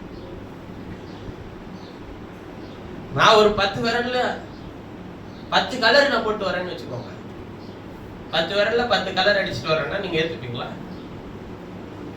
நீங்க ஏத்துக்க மாட்டீங்க. நான் செஞ்சுட்டு வந்தேன்னா நீங்க என்ன பண்ணிக்க மாட்டீங்க, ஏத்துக்க மாட்டீங்க. எனக்கு மட்டும் எல்லா ரூல்ஸுமே மாறி இருக்கு. நான் ஒரு நீளமான ஒரு சுடிதார் போட்டு வரேன், நீங்க என்ன பண்ணுங்க? அதான் என்ன பிரதிநிதி போட்டு வரீங்க? பரிசுத்தமுள்ளவர்களா இருக்க நாடுகள் அதாவது பரிசுத்தமுள்ளவர்களா இருக்க நாடுகள்னா எதுல மட்டும் நினைச்சுக்கிறோம்? ஆத்துமால. மூணுமே தான். மூணையுமே அவர் என்ன பண்ணி இருக்கிறாரு? மீட்டெடுத்து இருக்கிறாரு. பரிசுத்தப்படுத்தி வச்சிருக்கிறாருன்னா என்ன? மீட்டெடுத்ததுனாலதான் அதை பரிசுத்தப்படுத்தி இருக்கிறாரு. நான் ஆத்மாவுக்கு மட்டும்தான்ப்பா நானு ரெப்ரசன்டேட்டிவ். சரீர பிரகாரமா நீ என்னன்னாலும் பண்ணிக்க, ஒண்ணும் பிரச்சனை இல்லை. அதெல்லாம் நான் விட்டுட்டேன், தனிஞ்சு விட்டுட்டேன் நான் சொல்றாரா? உனக்கு சொந்தமானது நீ என்ன இருக்கு? ஏன்னா ஏன் ஒண்ணுமே இல்லை நீங்க சொல்றீங்க? ஏன்னா எல்லாத்தையும் எடுத்துக்கிட்டாரு. அதாவது சரீரம், ஆத்மா, ஆவி, இது மூன்றையுமே அவர் தம்முடைய விலைக்கிரயம் கொடுத்து மீட்டெடுத்திருக்கிறார் பைபிள் சொல்லுது. வசனம் எழுதியிருக்கா இல்லையா? மாசில்லாதவர்களும் குற்றமில்லாத ஆட்டுக்குட்டியானவருடைய விலையேற பெற்ற ரத்தத்தினால மீட்டெடுக்கப்பட்டிருக்கிறது எழுதியிருக்கா இல்லையா? அது ஆத்துமாவில்லை. ஆனால் 2 கொரிந்தியர் 6ஆவது அதிகாரத்தில் வாசிக்கும் சொல்றாரு, உங்கள் சரீரமும் மீட்கப்பட்டு இருக்கிறபடினால் உங்கள் சரீரத்தில் தேவனை மகிமைப்படுத்துங்கன்றார். நான் சரீர பிரகாரமா நான் உடுத்துற உடையில, சரீர பிரகாரமா என்ன செய்கிற காரியத்துல, சரீர பிரகாரமா நான் பண்ணுகிற யோசனையில, சிந்தனையில, செயல்ல, எல்லாத்திலும் நான் யாரை மகிமைப்படுத்தணுங்க? தேவனை மகிமைப்படுத்தணும். அதனால நீங்க எப்போதும் ஒயிட் அண்ட் ஒயிட்ல இருக்கணும்னு நான் சொல்லல. தேவனை மகிமைப்படுத்துற மாதிரி நம்முடைய நடக்க இருக்கணும். அடுத்து சொல்றாரு, பரிசுத்தம் இல்லாமல் ஒருவனும் தேவனை, ஒரு வேறு பிரிக்கப்பட்ட ஜீவியம் இல்லாமல் ஒருத்தனும் தேவனை தரிசிக்க முடியாது. ஒரு இருதயத்தில் முதல்ல ஒரு வேறு பிரித்தல் வேண்டும், சிந்தையில் முதல்ல வேறு பிரித்தல் வேண்டும், சரீரத்தில் முதலாவது ஒரு வேறு பிரித்தல் வேண்டும். இது இல்லாமல் ஒருவனும் யாரை தரிசிக்க முடியாது? தேவனை தரிசிக்க முடியும். ஒருவனும் தேவனுடைய கிருபை இழந்து போகாதபடிக்கும் யாதொரு கசப்பான வேர் முளை திரும்பி கலகம் உண்டாகிறதுனால் அநேகர் தீட்டுப்படாதபடிக்கும் ஒருவனும் வேசிக்கலனாகவும் ஒருவேளை போஜனத்துக்காக ஏசாவை போல சீர்கட்டவனாகவும் இராதபடிக்கு என்னவா இருங்கன்றாருங்க? எச்சரிக்கையா இருங்கள். என்ன சொன்னாரு? ஒருவனும் தேவனுடைய கிருபை இழந்து போகாதபடிக்கு. கிருபை இழந்து போயிருவோமா? கிருபை இழந்து போவோமா? போக மாட்டோமா? பாருங்க, இந்த உலகத்தில் ஒரு பெரிய கயிறு எடுத்துக்கோங்க. ஒவ்வொரு நம்பிக்கையும் கட்ட வச்சுட்டே போகுதுன்னு வச்சுக்கோங்க. அந்த நூல் இலைகள் ஒவ்வொன்றும் சேர்ந்ததான் ஒரு கயிறு. ஒவ்வொரு நம்பிக்கையும், உறவுகள், தன்னம்பிக்கை, படிப்பு, செல்வாக்கு, பணம், இது எல்லாமே ஒவ்வொரு நம்பிக்கை நம்ம அது மேல இருக்குன்னு வச்சுக்கோங்க. எல்லா நம்பிக்கையும் கொஞ்சம் கொஞ்சம் ஒன்னொன்னா விட்டுட்டு போயிட்டே இருக்குன்னு வச்சுக்கோங்க. கடைசியில அந்த கயிறு பிச்சுட்டு போறது நிலைமையில இருக்கிற அந்த கயிறு, அந்த பக்கட்டும் இந்த பக்கட்டும் ஒரு சின்ன ஒரு நூல் இலையில ஒரு கயிறு மட்டும் இருக்குன்னு வச்சுக்கோங்க. அந்த கயிறு தாங்கி பிடிச்சிட்டு இருக்குன்னு வச்சுக்கோங்களேன். அந்த ஒரு இலை தான், அந்த ஒரே ஒரு நூல் இலை தான் கிருபைன்ற நூல் இலை. அந்த ஒரு நூல் இலை உங்களுக்கு இந்த சரீரம் இருக்கிற வரையில அது உங்களை விட்டு போகாதபடிக்கு நீங்க கவனமா பார்த்துக்கணும். அத நீங்க சரீரத்துல இருந்து ஜீவன் போறதுக்கு முன்னாடி அந்த கிருபைன்ற நூல் இலையை விட்டுட்டீங்கன்னு வச்சுக்கோங்களேன், திருப்பி கொண்டு வரதுக்கு இந்த உலகத்தில் யாருக்கும் சக்தி கிடையாது. தேவன் கொடுத்த மகத்துவமான விஷயத்தை, ரகசியத்தை பெற்றிருந்தான் சிம்சோன்.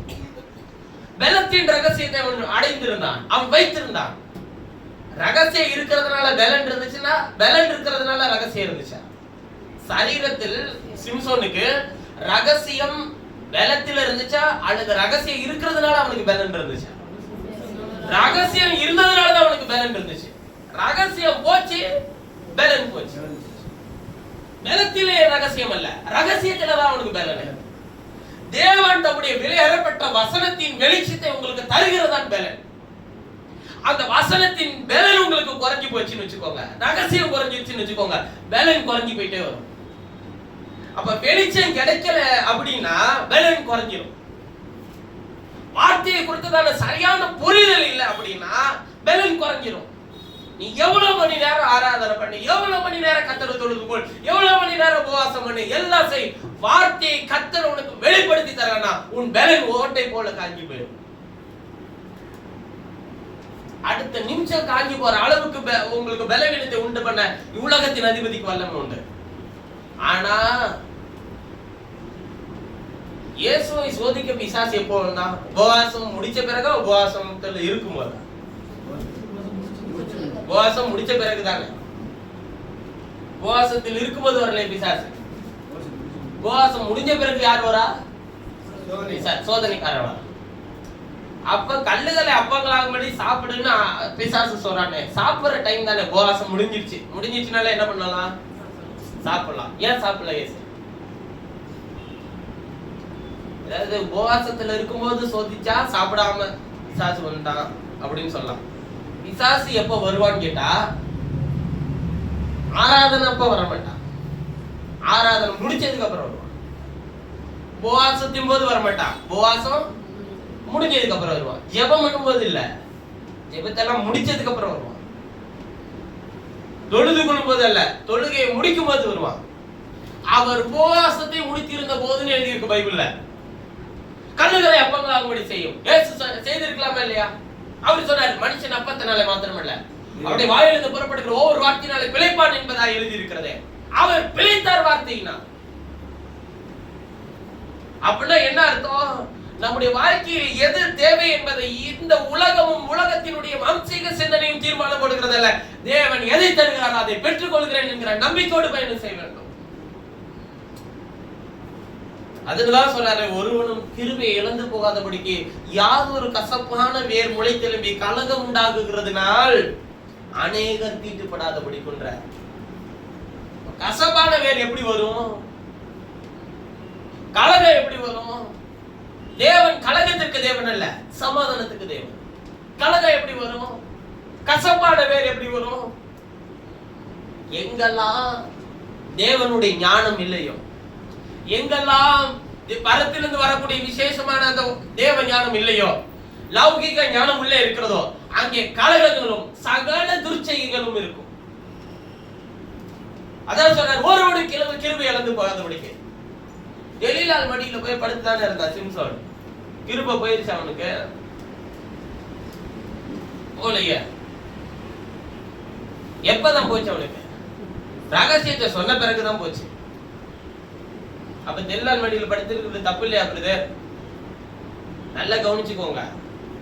அது தப்புதான்றத அவன் எப்ப தெரிஞ்சுக்கிட்டான்னா, கண்ணை குருடாக்கும் போதுதான் தெரிஞ்சுக்கிட்டான். கொஞ்சம் கொஞ்சமாய் உன்னுடைய கிருபையை அது இழந்து போக செய்யும். அவன் ஏன் அங்க போய் படுத்திருக்கிறான்? தான் ஒரு வேறு பிரிக்கப்பட்ட ஜீவியத்தை வாழ வேண்டும் என்கிற விஷயத்தை உணராமல் போய் படுத்திருக்கிறான். நான் ஒரு நசரேயன் என்பதை உணராமல் இருக்கிறான். ரகசியத்தை பாதுகாக்கிறபடிக்கு தேவன் இந்த உலகத்தில் தேர்ந்தெடுத்திருக்கிறார் என்பதை உணராமல் அங்க இருக்கிறார். நீ இந்த உலகத்தோடு, உலகத்தின் பாவத்தோடு நீ ஐக்கியம் கொள்ளும் போதெல்லாம் நீ யார் என்பதை நீ உணராதபடிக்கு அதோடு ஐக்கியம் கொண்டிருக்கிறாய், கை குலுக்கி கொண்டிருக்கிறாய். அது ஒரு நாள் உனக்கு இருக்கிற ரகசியத்தை உடைத்து போட்டால் உன் பலன் உன்னை விட்டு வெளியே போயிடும். உன்னை பலப்படுத்திட்டு இருக்கிற கர்த்தர் உன்னை விட்டு வெளியே போயிட்டாருன்னு வச்சுக்க, அதுக்கப்புறம் நீ வாழ்ற இந்த உலக பிரகாரம், நீ இந்த சரீரத்தில் வாழ்ற வாழ்க்கை என்ன இல்லைங்க, பிரயோஜனமே இல்லை. இப்ப உங்களை பலப்படுத்துகிறதுனால கர்த்தர் உங்களை என்ன சொல்ல வச்சிருக்கிறாரு? சாட்சி சொல்ல வச்சிருக்கிறாரா? சாட்சியா இருக்க வச்சிருக்கிறாரா? சாட்சியா வாழணும்னு இருக்கிறாரு. அப்ப சாட்சியா வாழ்றதுதான் கஷ்டம், சாட்சி சொல்றது ரொம்ப எளிது. நான் ஒரு கூட்டத்தில் கலந்திருக்கும் போது ஒரு பொண்ணு என்ன சொன்னாங்கன்னா, சாட்சி சொன்னாங்க. என்ன சொன்னாங்கன்னா, கர்த்தர் எனக்கு வந்து ஒரு நான் படிச்சு முடிச்சோடனே எனக்கு நல்ல ஒரு வேலை கிடைக்கணும்னு சொல்லி, அதுக்கு முன்னாடி கூட்டத்தெல்லாம் சொன்னாங்க, என்னை விட மார்க் கம்மியா இருக்கிற பொண்ணெல்லாம் வந்து நல்ல வேலை கிடைச்சிச்சு பிரதர் அவங்களுக்கு கேம்பஸ்ல, எனக்கு மட்டும் ஒரு சாதாரண கம்பெனில தான் பிரதர் வேலை கிடைச்சிருக்குனாங்க. நான் சொன்னேன், உலகத்தின் பிள்ளைகள் தேவனுடைய பிள்ளைகளை காட்டிலும் அதிக ஞானவான்களா இருக்கிறாங்க, அதனால அவங்களுக்கு கொடுத்தாருன்னா விடுமா, உனக்கு கர்த்தர் ஒரு விஷயத்தை என்ன பண்ணிருப்பாரு, ஆயத்தம் பண்ணி வச்சிருப்பாருன்னு சொன்னேன். அடுத்த மாசம் நான் போகும்போது சாட்சியா சொல்றாங்க, கர்த்தர் எனக்கு ஒரு நல்ல வேலையை கொடுத்தாரு, நான் முன்னாடி கிடைச்ச வேலை கூட நான் எங்கேயோ போகணும், ஆனா இப்ப ஒர்க் ஃப்ரம் ஹோம் கர்த்தர் வீட்டுல உட்கார வச்சே வேலையை கொடுத்துட்டாரு, கர்த்தருக்கு சோதரம், கர்த்தர் தந்த கர்த்தர் எவ்வளவா என்னை நேசிக்கிறார் என்பதெல்லாம் நான் பார்த்தேன் அப்படிலாம் சொல்லி சாட்சி சொல்லிட்டாங்க. ஓகே, கேட்க என்ன இருக்கு, சந்தோஷமா இருந்துச்சு. சரி, நான் அதுக்கு அடுத்த மாசம் போகும்போது எப்படிமா இருக்கு வேலை, எப்படி போயிட்டு இருக்கு அப்படின்னு சொல்லி கேட்கறேன். ஐயோ அந்த வேலை ரொம்ப டார்ச்சரா இருக்குன்னா வேலையை விட்டுட்டாங்க. இப்ப சொன்ன சாட்சி என்னாச்சு, என்னையா அது சொன்ன சாட்சி என்னாச்சு, கர்த்தர் கொடுத்த வேலை எப்படிமா விட்ட, ஏமா விட்ட நான் கேட்டேன். நீ சொன்னிய சாட்சி, இதுக்கு பதில் சாட்சி சொன்னியா, கர்த்தர் கொடுத்த வேலை எனக்கு பெரிய டார்ச்சராக இருந்தது அதனால நான் விட்டு விட்டேன்னு சாட்சி சொன்னியா. இப்ப நிறைய பேர் என்ன நம்பிட்டு இருப்பா, ஒரு வேலை செஞ்சு கர்த்தர் வீட்டுல உட்கார வச்சுக்கிட்டே வேலை கொடுப்பாருன்னு விசுவாசிட்டு இருப்பான்ல. இப்ப நீ விட்டுட்டு வண்டியா, அதை சொன்னியா சாட்சியா? இத போய் எப்படி சொல்றது? அப்ப சாட்சினா இதை மட்டும்தான் சொல்றோம். சொல்லும் போது என்ன சொல்றோம்? கர்த்தர் செய்த நன்மைகளை சபைக்கு முன்பாக சாட்சி, தீமைகளை சொல்லக்கூடாது. தீமை சொன்னா எது என்ன வராது? விசுவாசம் வராது பிரதர். நான் ஒரு சாட்சி சொல்றேன் உங்கள்கிட்ட. எனக்கு தெரிந்த ஒரு அற்புதமான ஒரு தாயார் தான். நாம ஒரு விசுவாச வாழ்க்கையினுடைய ஊழியத்துக்காக அழைக்கப்படுற அந்த ஆரம்ப நிலையில இருந்தேன். அப்ப உங்க சாட்சி சொல்லணும்னு சொல்லி பாஸ்டர் எழுதி கொடுத்துருந்தாங்க. அந்த சரி ஏதாவது சாட்சி சொல்லுவாங்க நான் நினைச்சேன். எல்லாம் நம்ம கேட்ட சாட்சி எல்லாம் எப்படி இருக்கும்? விட்டதை சொல்ல மாட்டோம், கிடைச்சதை சொல்லுவோம், தொலைஞ்சதை சொல்ல மாட்டோம், தேடி கண்டுபிடிச்சதை சொல்லுவோம், ஆசீர்வாதத்தை சொல்லுவோம், நம்ம குறைவை சொல்ல மாட்டோம், நிறைவை சொல்லுவோம், குறைவை சொல்ல மாட்டோம். இப்படிதான் கேட்டிருக்கிறோம். சாட்சி சொன்னாங்க பாருங்க, இருதயமே அதிர்ந்து போனது. இன்னை வரையில் அது என் இருதயத்தில் இருக்கிற ஒரு அற்புதமான ஒரு சாட்சி. அவங்க மகளுக்கு திருமணமாகி ஒரு 5-6 வருடங்கள் ஆயிடுச்சு. கர்த்தர் ஒரு அற்புதமான, அவங்க சொல்லும்போது நல்ல ஒரு அற்புதமான ஒரு குழந்தை, எனக்கு நல்ல ஒரு ஆண் குழந்தை எங்களுக்கு கர்த்தர் தந்தார். கர்த்தருடைய நாமத்துக்கு மகிமை உண்டாகட்டும். காத்திருந்ததனுடைய பலனை எங்கள் கைகளில் பெற்றுக்கொள்ள தேவன் அனுக்கிரகம் பாராட்டினார். கேட்க நல்லா இருந்துச்சு. எல்லாருக்கும் சம்பவிக்கிறது தானே அப்படின்ற. ஆனால் சபையாருக்கு முன்பாக நான் ஒன்றை உங்களுக்கு சொல்கிறேன். அந்த குழந்தை கையில் வந்த போது ஜீவனோடு இருந்தது. சில மணி நேரத்துக்குள்ளாக அது மரித்து போனது. சில மணி நேரத்தில் அது எங்களை விட்டு அது பிரிந்தது. நாங்கள் கொண்டு போய் அதை அடக்கம் பண்ணின போது நாங்கள் எல்லாரும் சேர்ந்து சொன்னோம், கர்த்தர் கொடுத்தார், கர்த்தர் எடுத்தார், கர்த்தருடைய நாமத்துக்கு மகிமை உண்டாகட்டும். என் பிள்ளை மேல் இருந்த நிந்தையை நீங்கும்படிக்கு கர்த்தர் கொடுத்தார். ஆனால் அந்த நிந்தை நீங்கி விட்டது. ஆனால் இப்ப ஆசீர்வாதத்தை நாங்கள் பெற்றுக்கொள்ளவில்லை என்று உங்கள் கண்களுக்கு தெரியலாம். இல்லை இல்லை, நிந்தையை நீங்கும்படிக்கு செய்ததுதான் தேவன் எனக்கு செய்த ஆசீர்வாதம். இப்ப எங்கேயுமே என் பிள்ளை என்னன்னு சொல்ல மாட்டாங்க, யாரும் மலரின்னு சொல்ல மாட்டாங்க. பிள்ளை மரிச்சு போயிருச்சு, பரவாயில்ல, கர்த்தருக்கு ஸ்தோத்திரம், கர்த்தர் இன்னொரு பிள்ளை தர தேவன் நல்லவராக இருக்கிறார். ஆனா நிந்தை நீங்கினது. இதை யாராச்சும் சாட்சியா சொல்லுவாங்களா? பிள்ளை உயிரோட கூட சொல்லுவாங்க. சொல்லிட்டு அவங்க அழுகவே இல்லைங்க, கர்த்தர் எடுத்தார், கர்த்தருக்கு ஸ்தோத்திரம். அந்த விசுவாசம், அந்த நம்பிக்கை, நானா இருந்தா அப்படி சொல்லுவேனான்றத நான் யோசிச்சு பார்த்தேன். சொல்ல மாட்டேன் நானா இருந்தா, ஆனா சொல்லணும்.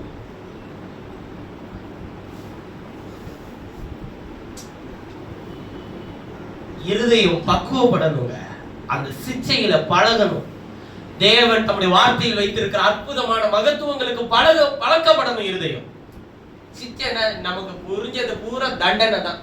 தண்டனை இல்லையா சிச்சை? அது பிள்ளை எடுத்துட்டாருல, அதான் பிரதர் சிச்சை. அவங்க யார் செஞ்ச பாவம்? அது சிச்சை இல்லையா.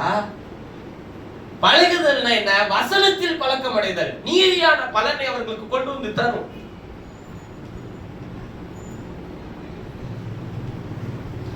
அதான் சொல்றாரு, யார் ஒரு கசப்பான வேர். இப்ப இந்த மாதிரி சூழ்நிலை உங்க வாழ்க்கையில் நடந்தா என்ன பண்ணுவீங்க நீங்க? கசப்பான வேர் எழும்பி இருக்குமா இல்லையா? இருந்து கர்த்தர் கொடுத்தார், கொடுத்ததை கர்த்தர் காப்பாற்ற மாட்டாரா? கசப்பான வேர் அவிசுவாசத்தை உண்டாக்கி தேவனுடைய சமூகத்தை விட்டும், தேவனை விட்டும், தேவனுடைய விசுவாசத்தை விட்டும், வார்த்தையை விட்டும் மனிதர்களை என்ன செய்ய வைக்குங்க? வழி விலக செய்யும். இன்னும் ஒரு சில விசுவாசிகளே பல பேர் என்ன கேட்பாங்க, ஏன் கர்த்தருடைய பிள்ளைகளுக்கு இப்படி சம்பவிக்கணுமா? கர்த்தர் அப்படியெல்லாம் நடத்துறவர் இல்லையே. தவறான புரிதலுங்க அது. தேவனிடத்திலிருந்து நன்மை பெற்றதாகலாம் தீமையை பெறக்கூடாதா? கர்த்தருடைய பிள்ளைங்களுக்கு இது மாதிரி எந்த அசம்பாவம் எதுவும் நடக்காதபடி பாதுகாக்கிறவர் யார்? அப்படி உங்களுக்கு சொன்ன அது மாதிரி பைபிள் எங்க எழுதி இருக்கு? அதான் சொல்றாரு, எல்லாருக்கும் கிடைக்கும் சிச்சை உங்களுக்கு கிடையாது இருந்தால் நீங்கள் வேசி பிள்ளைகளா இருப்பீர்கள்.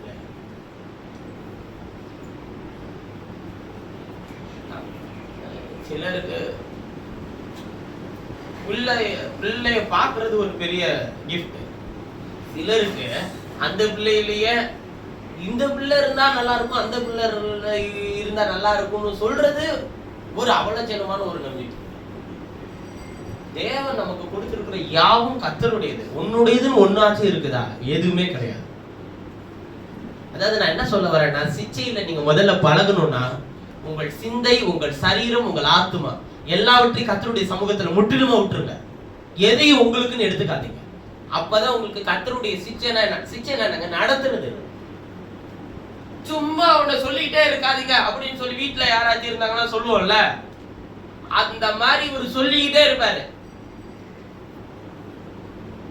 ஒருவன் வேசிக்கலானாக ஒருவேளை போஜனத்துக்காக தன் சேஷபத்திரபாகத்தை விற்றுப்பட்ட ஏசாவை போல சீர்கெட்டவனாகவும் இராதபடிக்கு எச்சரிக்கையாயிருங்கள். சீர்கெட்டு போயிட்டானா சிச்சை இல்லைன்னு அர்த்தம். சிச்சை தான் அவனை சீர்படுத்துறாருன்னு அர்த்தம். போஜனத்துக்காக யாராச்சும் சேஷபத்திரபாகத்தை வித்து போடுவானா? ஏசா வித்து போட்டான். சிச்சையை சகித்துக் கொள்ளுங்கள். கர்த்தருடைய வசனம் வரும்போது அந்த வார்த்தையை அப்படியே ஏற்றுக்கொள்ளுங்கள். சகிச்சுதான் ஏத்துக்கணும், வேற வழி இல்லை. ஏன்னா நீ இவ்வளவு நாள் அதை சரி அதை தவறுன்னு நீ நினைச்சிட்டு இருப்ப, அதுதான் சரி அதை செய்வாரு. இவ்வளவு நாள் நீ சரி நினைச்சிட்டு இருப்ப, அது தவறு, அதை விட்டு விடுவாரு. உன்னால ஏத்துக்க முடியாது, சகிக்க முடியாது. ஆனால் பொறுமையாய் வேதம் சொல்லுகிறதான்னு உட்காந்து படிச்சுப்பாரு. வார்த்தை சொல்லிச்சுன்னா நீ என்ன பண்ணிதான் ஆகணும். அது நீ எப்பேர் வெட்ட கொம்பனா இருந்தாலும் சரி கீழே இறங்கிதான் வரணும். நல்ல நான் குதிரையில தான் போவேன். கர்த்தர் கண்ணை குருடாக்கி கீழே தள்ளி விட்டுருவாரு. நான் கமலியனுடைய பாதத்தில் அமர்ந்து வேத எழுத்துக்களை கற்று தெரிந்தவன் தெரியுமா? என்னிடத்தில் ஒரு ஒரு ஒரு ஊழியர் சொன்ன விஷயமே அதுதான். நான் இன்னும் கொஞ்சம் ஒரு 8 வருஷத்துக்கு முன்னாடி நடந்த ஒரு விஷயம். அப்ப அவர் என்னை விட பெரிய ஊழியர். அதே என்னை விட இன்னைக்கு இருக்கிற எல்லா ஊழியர்களும் வயதுல மூத்தவர்கள் தான். இப்பயுமே நான் எல்லாருக்கும் சின்ன பையன் தான். அவருக்கு ஒரு 58-60 வயசு இருக்குன்னு வச்சுக்கோங்களேன். அவர் சொன்ன விஷயம், இனிமேலாம் ஊழியம் செய்யணும்னா அதுவும் நீ சொல்ற மாதிரிலாம் வசனத்தின்படி ஊழியம் செய்யணும்னா பிச்சைதான் எடுக்கணும்யா. அதனால தயவு செய்து நீ என்ன பண்ணணும்னா எல்லாத்துக்கும் கொஞ்சம் பைபிள் காலேஜ் எல்லாம் போய் கொஞ்சம் இந்த கிராஜுவேட் இதெல்லாம் வாங்கிக்க. நான் கர்த்தருடைய சமூகத்துல வந்து கேட்ட சொல்ற விஷயங்கள் படி நான் பைபிள் காலேஜ் எதுவும் போடணுமா ஆண்டவரே? போய் படிச்சாதான் என்னன்னு அங்கீகாரம் வரும், ஊழியக்காரன் அங்கீகாரம் வரணுமா ஆண்டவரே? ஆண்டவர் வந்து ராத்திரியில வந்து நான் எப்பொழுது வாசிக்கிற வேத பகுதி தான் தொடர்ந்து வாசிக்கிட்டே வரேன். அன்னைக்கு கலாத்தியர் 1வது அதிகாரத்தை வாசிக்கணும். 1வது அதிகாரத்தை வாசிக்கிறேன். பவுல் சொல்றாரு, நான் ஒரு மனுஷனால் பெற்றதும் இல்லை, மனுஷனால் கற்றதும் இல்லை, கர்த்தரை எனக்கு வெளிப்படுத்தினார். இப்படி சொன்ன ஆளு என்ன படிச்சிருக்கிறான்னு நீங்க கேளுங்க. கமாலியனுடைய பாதத்தில் அமர்ந்து வேத எழுத்துக்களை கற்று தெரிந்தவர். எதுல இருந்து? சிறு வயது முதற்கொண்டு. இப்ப இவனுக்கு எல்லாமே கத்துக்கிட்டவனுக்கு எதுக்கு கர்த்தர் வெளிப்படுத்தணும்? அதே அதிகாரத்தின் கடைசி பகுதி வாசிக்கும் போது பவுல் சொல்றாரு, நான் முன்பு அப்போஸ்தலரானவர்களிடத்தில் போகாமல் அரபி தேசம் வனாந்தரத்துக்கு அழைக்கப்பட்டேன். அங்கே கர்த்தர் தன்னை எனக்கு வெளிப்படுத்தினார்னு சொல்லி இருப்பார். கிறிஸ்து எனக்குள் உருவாகும் போது நான் யாரிடத்திலும் போகலன்ற. அப்ப படிச்ச எல்லாத்தையும் என்ன பண்றாருங்க? இங்க பாருங்க, பைபிள் காலேஜ் போய் ஒரு ஊழியத்தை செய்ய முடியும் நீங்க நினைச்சீங்கன்னா அது செயற்கையான முறையில இருக்கும். பிராய்லர் கோழி மாதிரி இருக்கும்னு வச்சுக்கோங்களேன். அப்ப போறவங்களாம் தப்பா, படிக்கிறதெல்லாம் தப்பா? நீங்க போங்க, படிச்சுக்கோங்க. வெளிப்பாட்டின் அறிவை பைபிள் காலேஜ்ல இருந்து பெறவே முடியாது. அதை நீங்க எத்தனை இடத்துக்கு நீங்க கூட்டு வந்து நீங்க சாட்சி சொல்ல சொன்னாலும் பைபிள் காலேஜ்ல என்ன போய் சாட்சி சொல்லுவேன்? வெளிப்பாட்டின் அறிவை எந்த வேத பாட கல்லூரியும் கற்றுக் கொடுக்க முடியாது. எந்த ஊழியனுக்கும் எந்த விசுவாசிக்கும் வெளிப்பாட்டின் அறிவை தேவன் தான் ஒரு மனுஷனுக்கு தர முடியும். அதை மாம்சமும் இரத்தமும் இதை உனக்கு வெளிப்படுத்தவில்லை, பரலோகத்தில் இருக்கிற என் பிதா இதை உனக்கு என்ன பண்ணினார்? அவர் வெளிப்படுத்தலன்னா உன்னால ஒன்ன கூட கத்துக்க முடியாது. பைபிளை நீ கரைச்சு குடிச்சிருக்கலாம், ஆனா வெளிப்பாட்டின் அறிவுக்கு முன்னாடி நீ தோத்து போயிருவ. கீழே சிதைக்க தீர்க்கதரிசி என்ன சொன்ன தெரியுங்களா? கர்த்தர் உன்னோடு இருக்கிறார். ஆகாப் ராஜாட்ட சொல்றான், நீ எளிதாய் நீ தேசத்தை சுதந்தரித்துக் கொள்ளலாம் சொல்றான். ஒரே ஒரு மிகாய தீர்க்கதரிசி அவன் சொல்றான், போகாத, நான் மேய்ப்பன் இல்லாத ஆடுகளை போல ஜனங்கள் சுற்றி திரிகிறதை நான் பார்க்க முடிகிறது, நீ செத்து போயிருவன்றத மறைமுகமா சொல்றாரு.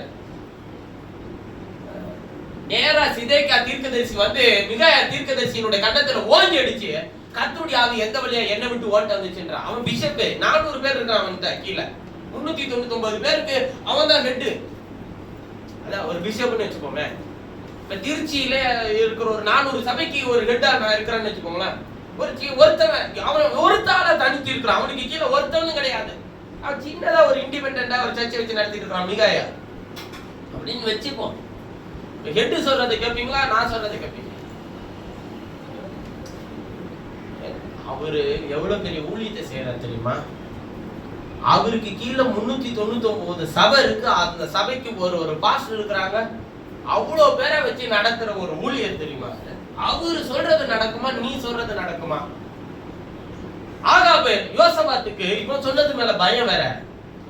ஆனா ஆகாபு என்ன பண்ண, இவன் என்னை குறித்து நன்மையானதை பேச மாட்டேங்கிறாயா, தீமையானதான் பேசுறான். இவனுக்கு தூக்கி கொண்டு போய் இடுக்கத்தின் அப்பத்தையும் இடுக்கத்தின் தண்ணீரையும் கொடுன்னு சொல்லி தூக்கி கொண்டு போய் ஜெயில வச்சுட்டாங்க. ஆனா அதுதான் அவனுக்கு நன்மை. யாருக்கு? மிகாயாவுக்கு. ஏன்னா இங்க எல்லாம் சாவ போறான். அப்ப சிதேக்கியாவிட்ட மிகாயா சொல்லுவான், ஆகாவிட்ட சொல்ல மாட்டா. மிகாயா சிதேக்கியாவிட்ட தீர்க்கதரிசிட்ட சொல்லுவான். அந்த ஹெட் பிஷப் இருக்கா பாருங்க, அவன்கிட்ட சொல்லுவான், நீ 11 புள்ளியில் ஒளிந்திருக்கும் போது கர்த்தர் எந்த வழியா என்னிடத்தில் சொன்னார் என்பது உனக்கு தெரியுமா? ஏன்னா பயந்துட்டு நீ ஒளிஞ்சிருப்ப. அப்ப தெரியும்டா உனக்கு என்னென்ன. நான் அப்ப சேஃப்டியா ஜெயில இருப்பேன். நீ ஜெயில போடுறது எனக்கு ஆபத்து கிடையாது. நான் சேஃப்டி பிரிகாஷனுக்குள்ள உள்ள போயிருவேன். அங்க எவனும் வந்து என்னை கொல்ல மாட்டான். சிறைச்சாலை கைதிகள் கொல்ல மாட்டான். நீ பதுங்குக்குள்ள பதுங்கிருப்பல, எவனா தீர்க்கதரிசனம் சொல்லி அனுப்பினானோ உன்னை கொல்றது கூட ஆகாம இருக்க மாட்டான். ஆனா நீ அவனுக்கு பயந்து, எதிராளிக்கு பயந்து நீ ஒளிஞ்சிருப்ப பாரு, அப்ப தெரியும். பாருங்க, 400 தீர்க்கதரிசி சொன்னது நடக்கலங்க. இந்த ஒருத்தவன் ஜெயில போட்டான் பாருங்க, அவன் சொன்னது நடந்துருச்சு. யோசபாத்துக்கு எப்படி இருக்கும்னு நீங்க நினைக்கிறீங்க? இந்த படுபாவி வேற, இந்த ஆகாப்பு வேற. இவன் சொல்றது நடக்கும்னு அவனுக்கு நல்லா தெரியும். அவன் இவன் போற ரதத்துல, இவன் போடுற ட்ரெஸ், இவன் உடுத்துற ஆபரணங்களை யோசபாத்துக்கு வேஷத்தை தரிச்சு விட்டு அவன் அனுப்பிடுறான். அந்த நேரத்துல சீரிய படையினுடைய தளபதி சொல்றான், ஏயா போய் எல்லாரையும் கொண்டுகிட்டு நேரா போற ராஜாவை கொண்டுட்டோம்னா வேலை முடிஞ்சிருச்சுன்றான். ராஜாவை இப்ப உட்கார்ந்துட்டு இருக்கிறது யாரு?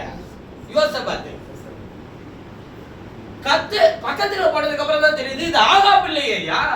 கர்த்தர் யோசபாத்துக்கு அனுசரணையா இருந்தான்னு பைபிள் சொல்லுது. நீ எங்கேயாச்சும் உன்னை ஏத்தி எங்கேயாச்சும் உட்கார வச்சு உன்னை கொள்ளையில இழுத்து விட்டானா, கர்த்தர் உனக்கு அனுசரணையா இல்லைன்னு வச்சுக்க, நீ அதுல இருந்து தப்பிக்க முடியாது. பாத்துக்கோ. உலகத்தின் ஞானம் தேவனுடைய ஞானத்துக்கு பைத்தியமா இருக்கிறது. இவ்வுலகத்தின் மனிதர்களுடைய அறிவு உன்னை காட்டிலும், உன்னுடைய அறிவை காட்டிலும் தேவனுடைய அறிவும் ஞானமும் வல்லமை உள்ளதா இருக்கிறது. நீ பேப்பர்ல என்ன ரிசல்ட்னாலும் எடுத்துட்டு வா, தேவன் அந்த ரிசல்ட்டை மாத்தி போட தேவனுக்கு வல்லமை உண்டு. நான் இன்னைக்கும் சொல்றேன், நீ நான் சொல்றது ரிசல்ட், நான் சொல்றது என்ன அர்த்தம் தெரியுமா? அதாவது நீ பரிச்சை எழுதின பேப்பர் எடுத்துட்டு வா, அதை மாத்தி 35 இருக்கிற மாதம் 85 போட்டு தர. இந்த ஏமாத்து வேலை செய்ய மாட்டார் கர்த்தர். நான் சொல்ற பேப்பர்ல எனக்கு சுகர் இருக்கு பிரதர், எனக்கு நான் நாளைக்கு போயிடுவேன்னு டாக்டர்லாம் சொல்லிட்டான் பிரதர். கர்த்தர் உன்னை ஆசீர்வதிக்கணும்னு விரும்பினா, கர்த்தர் உன் வியாதி உன்னை விட்டு விலக்கணும்னு முடிவு பண்ணிட்டா, அடுத்த நாள் அதே பேப்பர்ல வேற ரிசல்ட் இருக்கும். நரம்புகளும் ரத்தங்களும் ரத்த நாளங்களும் எலும்புகளும் சிருஷ்டிகர்த்தருடைய வார்த்தைக்கு செவி கொடுக்கும். மருத்துவர்களை காட்டிலும் அவருடைய வார்த்தைக்கு அவ்வளவு வல்லமை உண்டு. எனக்கு ஒரு நாள் இந்த வாரத்துல பயணத்துல இருக்கும்போது ஒரு இருதயத்துல ஒரு சிந்தனை இருந்துச்சு. இங்க இருக்கிற எல்லா மருத்துவர்களும் தேவன் படைச்ச சிருஷ்டிப்பிலே படைச்சு வச்சிருக்கிற காரியத்தை, இந்த வியாதிக்கு இதை சாப்பிடாத, இந்த வியாதிக்கு இதை சாப்பிடாத, இந்த வியாதிக்கு இதெல்லாம், அதாவது படைச்சதுலயே சிலது என்ன பண்ணாதன்றா, சாப்பிடாதன்னு சொல்றானா. ஆனா இவன் எதுக்கு படைச்சு வச்சிருக்கிறான்னு தெரியல. அது என்னன்னு கூட, என்ன காம்பவுண்ட், என்ன விஷயம் எதுவுமே தெரியாது அந்த மாத்திரை. அது எல்லாத்தையும் என்ன பண்ணு, இதுக்கு இது மாத்திரை, இதுக்கு இது, இதுக்கு இது, இதை வாங்கி சாப்பிடு, இதுக்கு இதை சாப்பிடு, இதை பண்ணுன்றாங்கல்ல. அதை நம்ம நம்புறோமா? நான் என்ன சொல்றேன், நீ சாப்பிட இந்த மாத்திரைகள்லாம் சாப்பிட வேணாம்னு சொல்ல. தேவன் இயற்கையில உங்களுக்குன்னு சிருஷ்டிச்சு வச்சிருக்கிறார்ல, இது அளவோடு எடுத்துக்கோங்க. அளவுக்கு மீறினால் தேன் கூடு கூட என்னன்றாருங்க ஆண்டவர் தெளிவா தானே பைபிள்ல சொல்லிட்டாரு. மிஞ்சி போச்சுன்னா தேன் குட்டி நீ என்ன பண்ணுவ, திருப்தி ஆயிட்டனா மிதிச்சு போடுவ, அது கூட உனக்கு திகட்டி போயிடும். பலன்குள்ள சாப்பிடு, தேவையான அளவு எடுத்துக்க. எல்லாம் இது வேண்டாம் அது வேண்டாம், அதுவே பார்த்து பார்த்து என்ன பண்ணிடும், பாதி செத்து போயிடுவார். அதனால எதெல்லாம் தேவன் சிருஷ்டித்து வச்சிருக்கிறாரோ அது என்ன பண்ணிக்கலாம், அளவோடு ஏற்ற வேலையில். அது ரொம்ப முக்கியம். என்னது? வேலைக்கு சாப்பிடுறது.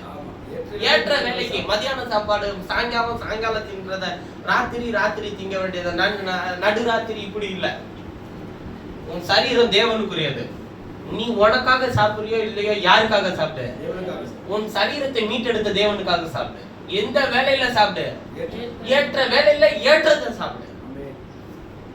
மாத்திரைக்கு போய் முக்கியத்துவம் கொடுக்கறாங்க. ஏற்ற நேரத்துல ஏற்றதை சாப்பிட்டோம்னா பிரச்சனைகள் இல்ல. இயற்கையா தேவன் நமக்கு வைத்திருக்கிறது எல்லாத்தையும் தேடி வாங்கி சாப்பிடு, தப்பு இல்ல. இந்த மாத்திரை எந்த கடையில விற்கும்னு எல்லா மெடிக்கல்லையும் ஏறி தேடி வாங்கிக்கிற நமக்கு தேடி நன்மையானதை வாங்கி சாப்பிடு. இத கர்த்தருடைய ஊழியனா சொல்ற. இது கூட சிச்சையில தான் வரும். மாத்திரை நம்புற நீ வார்த்தையை நம்ப மாட்டியா? கர்த்தருடைய வார்த்தையை நம்ப. ஏனென்றால் மாத்திரத்தினா வந்து கர்த்தர் சிச்சிப்பாரா பிரதர்? இல்ல நான் அதையும் சொல்லி முடிச்சறேன். மாத்திரத்தினா எனக்கு கர்த்தர் சிச்சிப்பாரா? மாத்திரை திங்கிறதுனால சிச்சிக்க மாட்டாரு.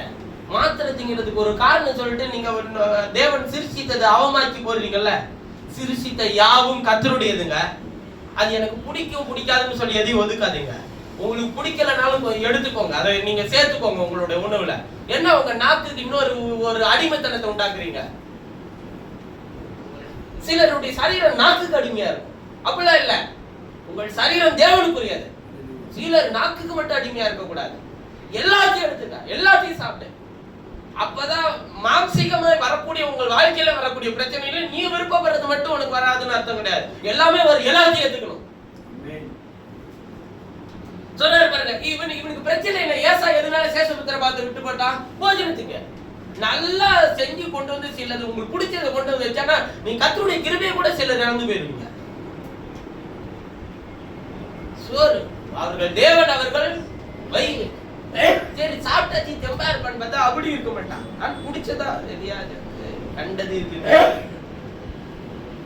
ஏனென்றால் பிற்பாடு அவன் ஆசீர்வாதத்தை சுதந்திரித்துக் கொள்ள விரும்பியும் ஆகாதவன் என்று தள்ளப்பட்டான் என்பதை அறிவீர்கள்.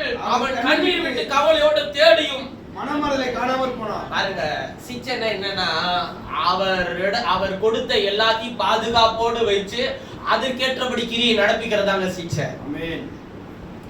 அதுக்கு ஏற்றபடி நடத்துகிறது தான் அவர் சிச்சையை வச்சிருக்கிறார். சேஷபுத்திர பாவம் உங்களுக்கு இருக்கா? ஏசாவுக்கு கொடுத்த சேஷபுத்திர பாகம் உங்களுக்கு கர்த்தர் கொடுத்திருக்கிறாரா இல்லையா? எப்படி வந்துச்சு உங்களுக்கு சேஷபுத்திர பாகம்? அதாவது இஸ்ரவேலர்கள் தான் ஏசா, யாக்கோபு தான் நீங்க புற ஜாதி. அவங்கள்ட்ட இருந்து எப்படி சேஷபுத்திர பாகம் வந்துச்சு? இல்ல, சிவப்பான பயிற்றமுள்ள கொடுத்ததுனால ஆசீர்வாதம் வந்து சேஷபுத்திர பாகம் வந்துச்சு. இப்பதான் வாசிச்சோம். போஜனத்துக்காக தானே சேஷபுத்திர பாகத்தை என்ன பண்ணினா வித்து போட்டான். சிவப்பான பயிற்றங்கள் கிறிஸ்துவின் ரத்தத்தினாலதான் உங்களுக்கு என்ன வந்துச்சு? சேஷபுத்திரம். அவரை அப்பா பிதாவை என்று கூப்பிட பண்ணுகிற சேஷபுத்திர பாகம் வந்துருச்சா? வாக்குத்தத்தம் கிடைச்சிருச்சா? யார்கிட்ட இருக்கிற வாக்குத்தத்தம் வந்துருச்சு? இஸ்ரவேலர்கள்ட்ட இருந்தது. ரோமர் 9ல வாசிக்கிறோம். வாக்குத்தத்தம் அவர்களுடையது, புத்திர சுவிகாரம் அவர்களுடையது, ஆராதனை அவர்களுடையது, அவர்கள் மாம்சத்தின்படி கிறிஸ்து அவர்கள் பிறந்தார், முற்பிதாக்கள் அவர்களுடையது. இன்னைக்கு எல்லாமே உங்களுடையதா மாறிடுச்சா? எல்லாமே வந்துருச்சுல. இப்ப இதுக்கேற்ற தகுதிப்படி தானே வாழணும். அப்ப அதுக்கேற்ற தகுதிப்படி வாழாம நீங்க எதெல்லாம் குறைக்கிறீங்களோ அப்பெல்லாம் உங்களை என்ன பண்ணுவார்? அவரு சிச்சிப்பாரு. எப்படி சிச்சிப்பாரு? தலைவலி, ஜுரம், கை கால் வலி, முடக்குவாதம், இடுப்பு வலி இதெல்லாம் உண்டாக்கி உங்களை சிச்சிப்பாரா? அதெல்லாம் கிடையாது. வார்த்தையை அனுப்பி உங்களை சிச்சிப்பாரு. உன் தகுதி என்ன? உன் மேன்மை என்ன? நீ யாரு? உனக்கு இந்த மேன்மை தகுதி கொடுத்த தேவன் யார்? உனக்கு வைத்திருக்கிற பாதை யாருடையது? வேத வசனத்தின்படி நடக்கிறது நித்திய ஜீவன். அதில் பாதை விட்டு வழி விலகிறது மரண கண்ணிக்கு வழி வகுக்கும். மாம்ச சிந்தை மரணம், ஆவின் சிந்தையோ ஜீவன். அப்ப ஆவிக்குரிய சிந்தையை தரித்துக்கொள். தேவ ஆவியினால் நடத்தப்படு. ஆவியினால் நடத்தப்படுறதுன்னா என்ன? பாட்டு பாடி சத்தம் போடும் போது மாத்திர ஆவி வருது, அந்த ஆவியா? இல்லை. நாம இந்த கூடாரத்தை விட்டு கடந்து எல்லாரும் கலைஞ்சு சென்றாலும் ஆவி உங்களை பின்தொடர வேண்டும். ஆவி என்றால் என்ன? நான் உங்களுக்கு சொல்லுகிற வசனங்கள் ஆவியாயும் ஜீவனாயும். அந்த வார்த்தை எங்க எழுதப்பட்டிருக்கணும்? உங்கள் இருதயமாகிய பலகையும் தைக்கப்பட்டிருக்கணும். அது உங்களுக்கு என்ன உண்டாக்கணும்? ஞாபகப்படுத்தணும். அப்படி ஞாபகப்படுத்துறதுனால நீங்க எதை ஜெயம் கொள்ள முடியும்? இவ்வுலகத்தினுடைய மாம்சீகத்தின் எண்ணங்களையும் பிசாசினுடைய தந்திரங்களையும் ஜெயிக்க முடியும். அதான் சொல்றாரு, போஜனத்தை இழந்து போட்டதான போஜனத்துக்காக சேஷபத்திர பாகத்தை விற்றுப்பட்ட ஏசாவை போல இருக்க வேண்டாம் என்று எச்சரிக்கையாயிருங்க. அவன் அதன் பிற்பாடு ஆசீர்வாதத்தை தேடியும் கண்டடையாமற் போனான். அழுதும் கண்ணீர் விட்டு அழுதும் பைபிள் சொல்லுது, அதன் ஆகாதம் என்று தள்ளப்பட்டதை அறிவீர்கள், அவன் கண்ணீர் விட்டு கவலையோடு தேடி மனமாறுதலை காணாமற் போனான். அவரிடத்துல திரும்பி வர முடியாது. சரீரத்தை விட்டு போகணும்னு எத்தனை பேருக்கு ஆசை இருக்கு? நான் இன்னைக்கு செத்துட்டனால நான் சந்தோஷமா இருக்கேன் பொழுது, கர்த்தருடைய சமூகத்துல இருக்கேன் பொழுது அப்படின்னு எத்தனை பேருக்கு ஆசை இருக்கு? சரீரத்தை விட்டு போகணும்னு எத்தனை பேர் ஆசைப்படுறீங்க? எல்லாருமே ஆசைப்படுறாங்க. எப்ப போவோம் நான் காத்துட்டு இருக்கிறோம். நான் மீண்டும் சொல்றேன், அப்படி நீங்க இப்ப நினைக்கிறதுக்கான காலம் இது இல்லவே இல்லை. நான் மீண்டும் சொல்றேன், இப்பொழுது நீங்கள் உங்கள் சரீரத்திலே வாழவே முயற்சி செய்யுங்கள். ஏன் என்று நான் சொல்லுகிறேன் என்றால், அது ஆண்டவர் வரும்போது விட்டுட்டு தானே பிரதர், வருகையில எடுத்துக்கொள்ளப்படுதல் வேறு. இப்ப நீங்க ஆசைப்படுறது என்னன்றது எனக்கும் தெரியும், உங்களுக்கும் தெரியும். போயிட்டா நிம்மதியா இருப்போம் பிரதர், நிம்மதி இழந்துருவீங்க ஐயா. போனா நிம்மதி கிடையாது, சரீரத்துல இருக்கிறவர்கள் தான் நிம்மதி. உங்களுக்கு புரியலையா இன்னும்? அதாவது ஒரு விஷயத்த சொல்றேன், சரீரம் இருக்கிறவர்கள் தான் கிருபை, இரக்கம், வார்த்தையின் வெளிச்சம், தேவான்பு, தேவனுடைய சமாதானம், தேவனுடைய நன்மை, வசனத்தின் வெளிச்சம் எல்லாமே எது இருக்கிறவர்கள் தான். சரீரத்தில் ஆத்மாவில ஜீவன் இருக்கிறவர்கள் தான் எல்லாமே கிடைக்குது. சரீரத்தை விட்டு ஆவி பிரிஞ்சிருச்சுன்னா, சரீரம் எடுக்கப்பட்ட இடத்துக்கு திரும்பிடுது, ஆவி தன்னை தந்த தேவன் இடத்துக்கு போயிருது, ஆத்மா இளைப்பாறுதலுக்கு போயிருது. மரணம் எனக்கூடிய சரீர பிரகாரமான பிரிவு என்கிற கோட்டை தாண்டிட்டா நியாய தீர்ப்புக்கு என்று உங்கள் ஆத்மா வைக்கப்பட்டுரும். அதுல யாதொரு நன்மையும் கிடையாதுங்க. இரக்கம், கிருபை எதுவும் கிடையாது. நீங்கள் செய்த கிரியை மட்டும்தான் இருக்கும். அந்த கிரியை தேவன் கொடுத்த கிருபையில நீங்க செய்த கிரியா இருந்துச்சுன்னா அவர் வருகையில அவர் எடுத்துட்டு போவார். அதுக்கப்புறம் ஏறெடுக்கிற எந்த ஜெபமும் கேட்கப்படாது. இப்ப சொல்லுங்க பார்க்கலாம், சரீரத்தை விட்டு போக ஆசையா இருக்குங்களா? நிம்மதியா இருப்போம் பிரதர், அங்க என்ன இருக்குன்னு தெரியாம நீங்க நிம்மதியா இருப்பேன்னு எப்படி சொல்றீங்க? இருக்கிற இடத்துல என்ன இருக்குன்னு தெரிஞ்ச உங்களுக்கு நிம்மதி இல்லைன்னா, போகிற இடத்துல என்ன இருக்குன்னு தெரியாம எப்படி நிம்மதி வரும்? எப்படியோ போயிட்டு போறோம், ஒன்ன விட்டு போனா போறோம் அப்படின்றத நீங்க நினைச்சா, உங்களுக்கு சரீரத்துல ஜீவனை கொடுத்து வைத்திருக்கிறது ஒரே ஒரு காரணத்துக்கு தான். அவரை அறிகிற அறிவில் உங்களை வளர்க்க வேண்டும், அவரை இன்னும் புரிந்து கொள்ள வேண்டும், அவருடைய அன்பை இன்னும் உங்களுக்கு காண்பிக்க வேண்டும். உங்கள் ஜீவத்தினுடைய கடைசி மூச்சு இந்த சரீரத்தில் இருக்கிற வரையிலும் அவர் யார் என்பதை நீங்கள் கண்டுகொண்டே இருக்க வேண்டும். யோபு சொன்னான், உம்மை குறித்து நான் கேள்விப்பட்டேன். அந்த வசனத்தை சொல்லி முடிக்க பார்க்கலாம். உம்மை குறித்து நான் கேள்விப்பட்டேன், இப்பொழுதோ என்னுடைய கண்கள் உம்மை காண்கிறது. எப்ப? சரீரத்தை விட்டு மரிச்ச பிறகா? ஐயா, நீர் மீட்பர் என்பதை நான் கேள்விப்பட்டிருக்கிறேன் ஐயா, ஆனா என் ஜீவியத்திலே எல்லாத்தையும் மீட்டு கொடுத்ததை நான் கண்கள் பார்த்திருக்கேன் ஐயா. எதெல்லாம் இழக்கிறோம் கர்த்தர் நிமித்தம், எதெல்லாம் நாம் இப்பொழுது சோர்வுக்குள்ள இருக்கிறோமோ இது எல்லாத்தையும் மீட்டு கொண்டு வருகிற மீட்பருடைய கரத்தையும் நாம் பார்க்க வேண்டும். இந்த உலகத்திலும் நாம் அவருடைய வருகையிலும் அவரை மகத்துவமாய் கண்ணார காண்கிறவர்களாக இருந்து அவருடைய நாமத்தை ஒருமித்து உயர்த்துவோம். சிச்சை என்பது நீங்கள் நினைக்கிறது போல உங்கள் சரீரத்தை வாதிக்கிறது அல்ல. சிச்சை என்பது தம்முடைய வார்த்தையை வைத்து உங்கள் சரீர பிரகாரமான வாழ்க்கையும் ஆவிக்குரிய வாழ்க்கையும் தேவன் நடத்துகிறது தான் சிச்சை. அதுல ஆண்டவர் சொல்றாரு, எதெல்லாம் விட்டுறணும்ன்றாருன்னா, முதல்ல திரும்ப வா, வழியை செவைப்படுத்து, சமாதானமா இரு, பரிசுத்தமற்றவர்களா இருக்க நாடு, பரிசுத்தம் இல்லாமல் தேவனை தரிசிக்க முடியாது, கிருபையை இழந்த போகாதபடிக்கு, அவிசுவாசம் என்னக்கூடிய வேறு முளை தெளிவாதபடிக்கு, சமாதானத்துக்கு எதிராக இருக்கிற காரியத்திற்கு அனுமதி கொடுக்காமல் உனக்கு கொடுத்திருக்கிற சேஷபுத்திர பாகத்தையும் வாக்கு தத்துவத்திற்காகவும் உன்னுடைய வாழ்க்கையினுடைய எண்ணங்களையும் சூழ்நிலைகளையும் மாற்றிக்கொள். சேஷபுத்திர பாகம் தான் இருக்குதே, வாக்கு தத்துவம் தான் இருக்குதே, கர்த்தரை நீ விட்டுருவாரா? அப்படிலாம் நீ நினைக்காத, விட்டுட்டு போயிடுவாரு. அதனால அவருடைய வார்த்தையினால நிலைச்சு நின்று கிரியை செய்கிறதற்கு ஒப்புக்கொடு. கர்த்தர் என்னை மீட்டு கொண்டு வந்து ரட்சிப்பு கொடுத்து ஆராதனையில கலந்து கொள்ள வச்சு சர்ச்சுக்கு கூட்டு வந்தது என்னை விட்டுட்டு போறதுக்கா பிரதர்? அப்படிலாம் அவர் என்னை ஒரு நாள் விட்டுட்டு போக மாட்டார் பிரதர் அப்படின்னு நீங்க நினைப்பீங்கன்னா, தயவு செய்து உங்களுக்கு தான் நான் சொல்றேன், ஏசா உங்களுக்கு முன்னுதாரணமா இருக்கிறான்.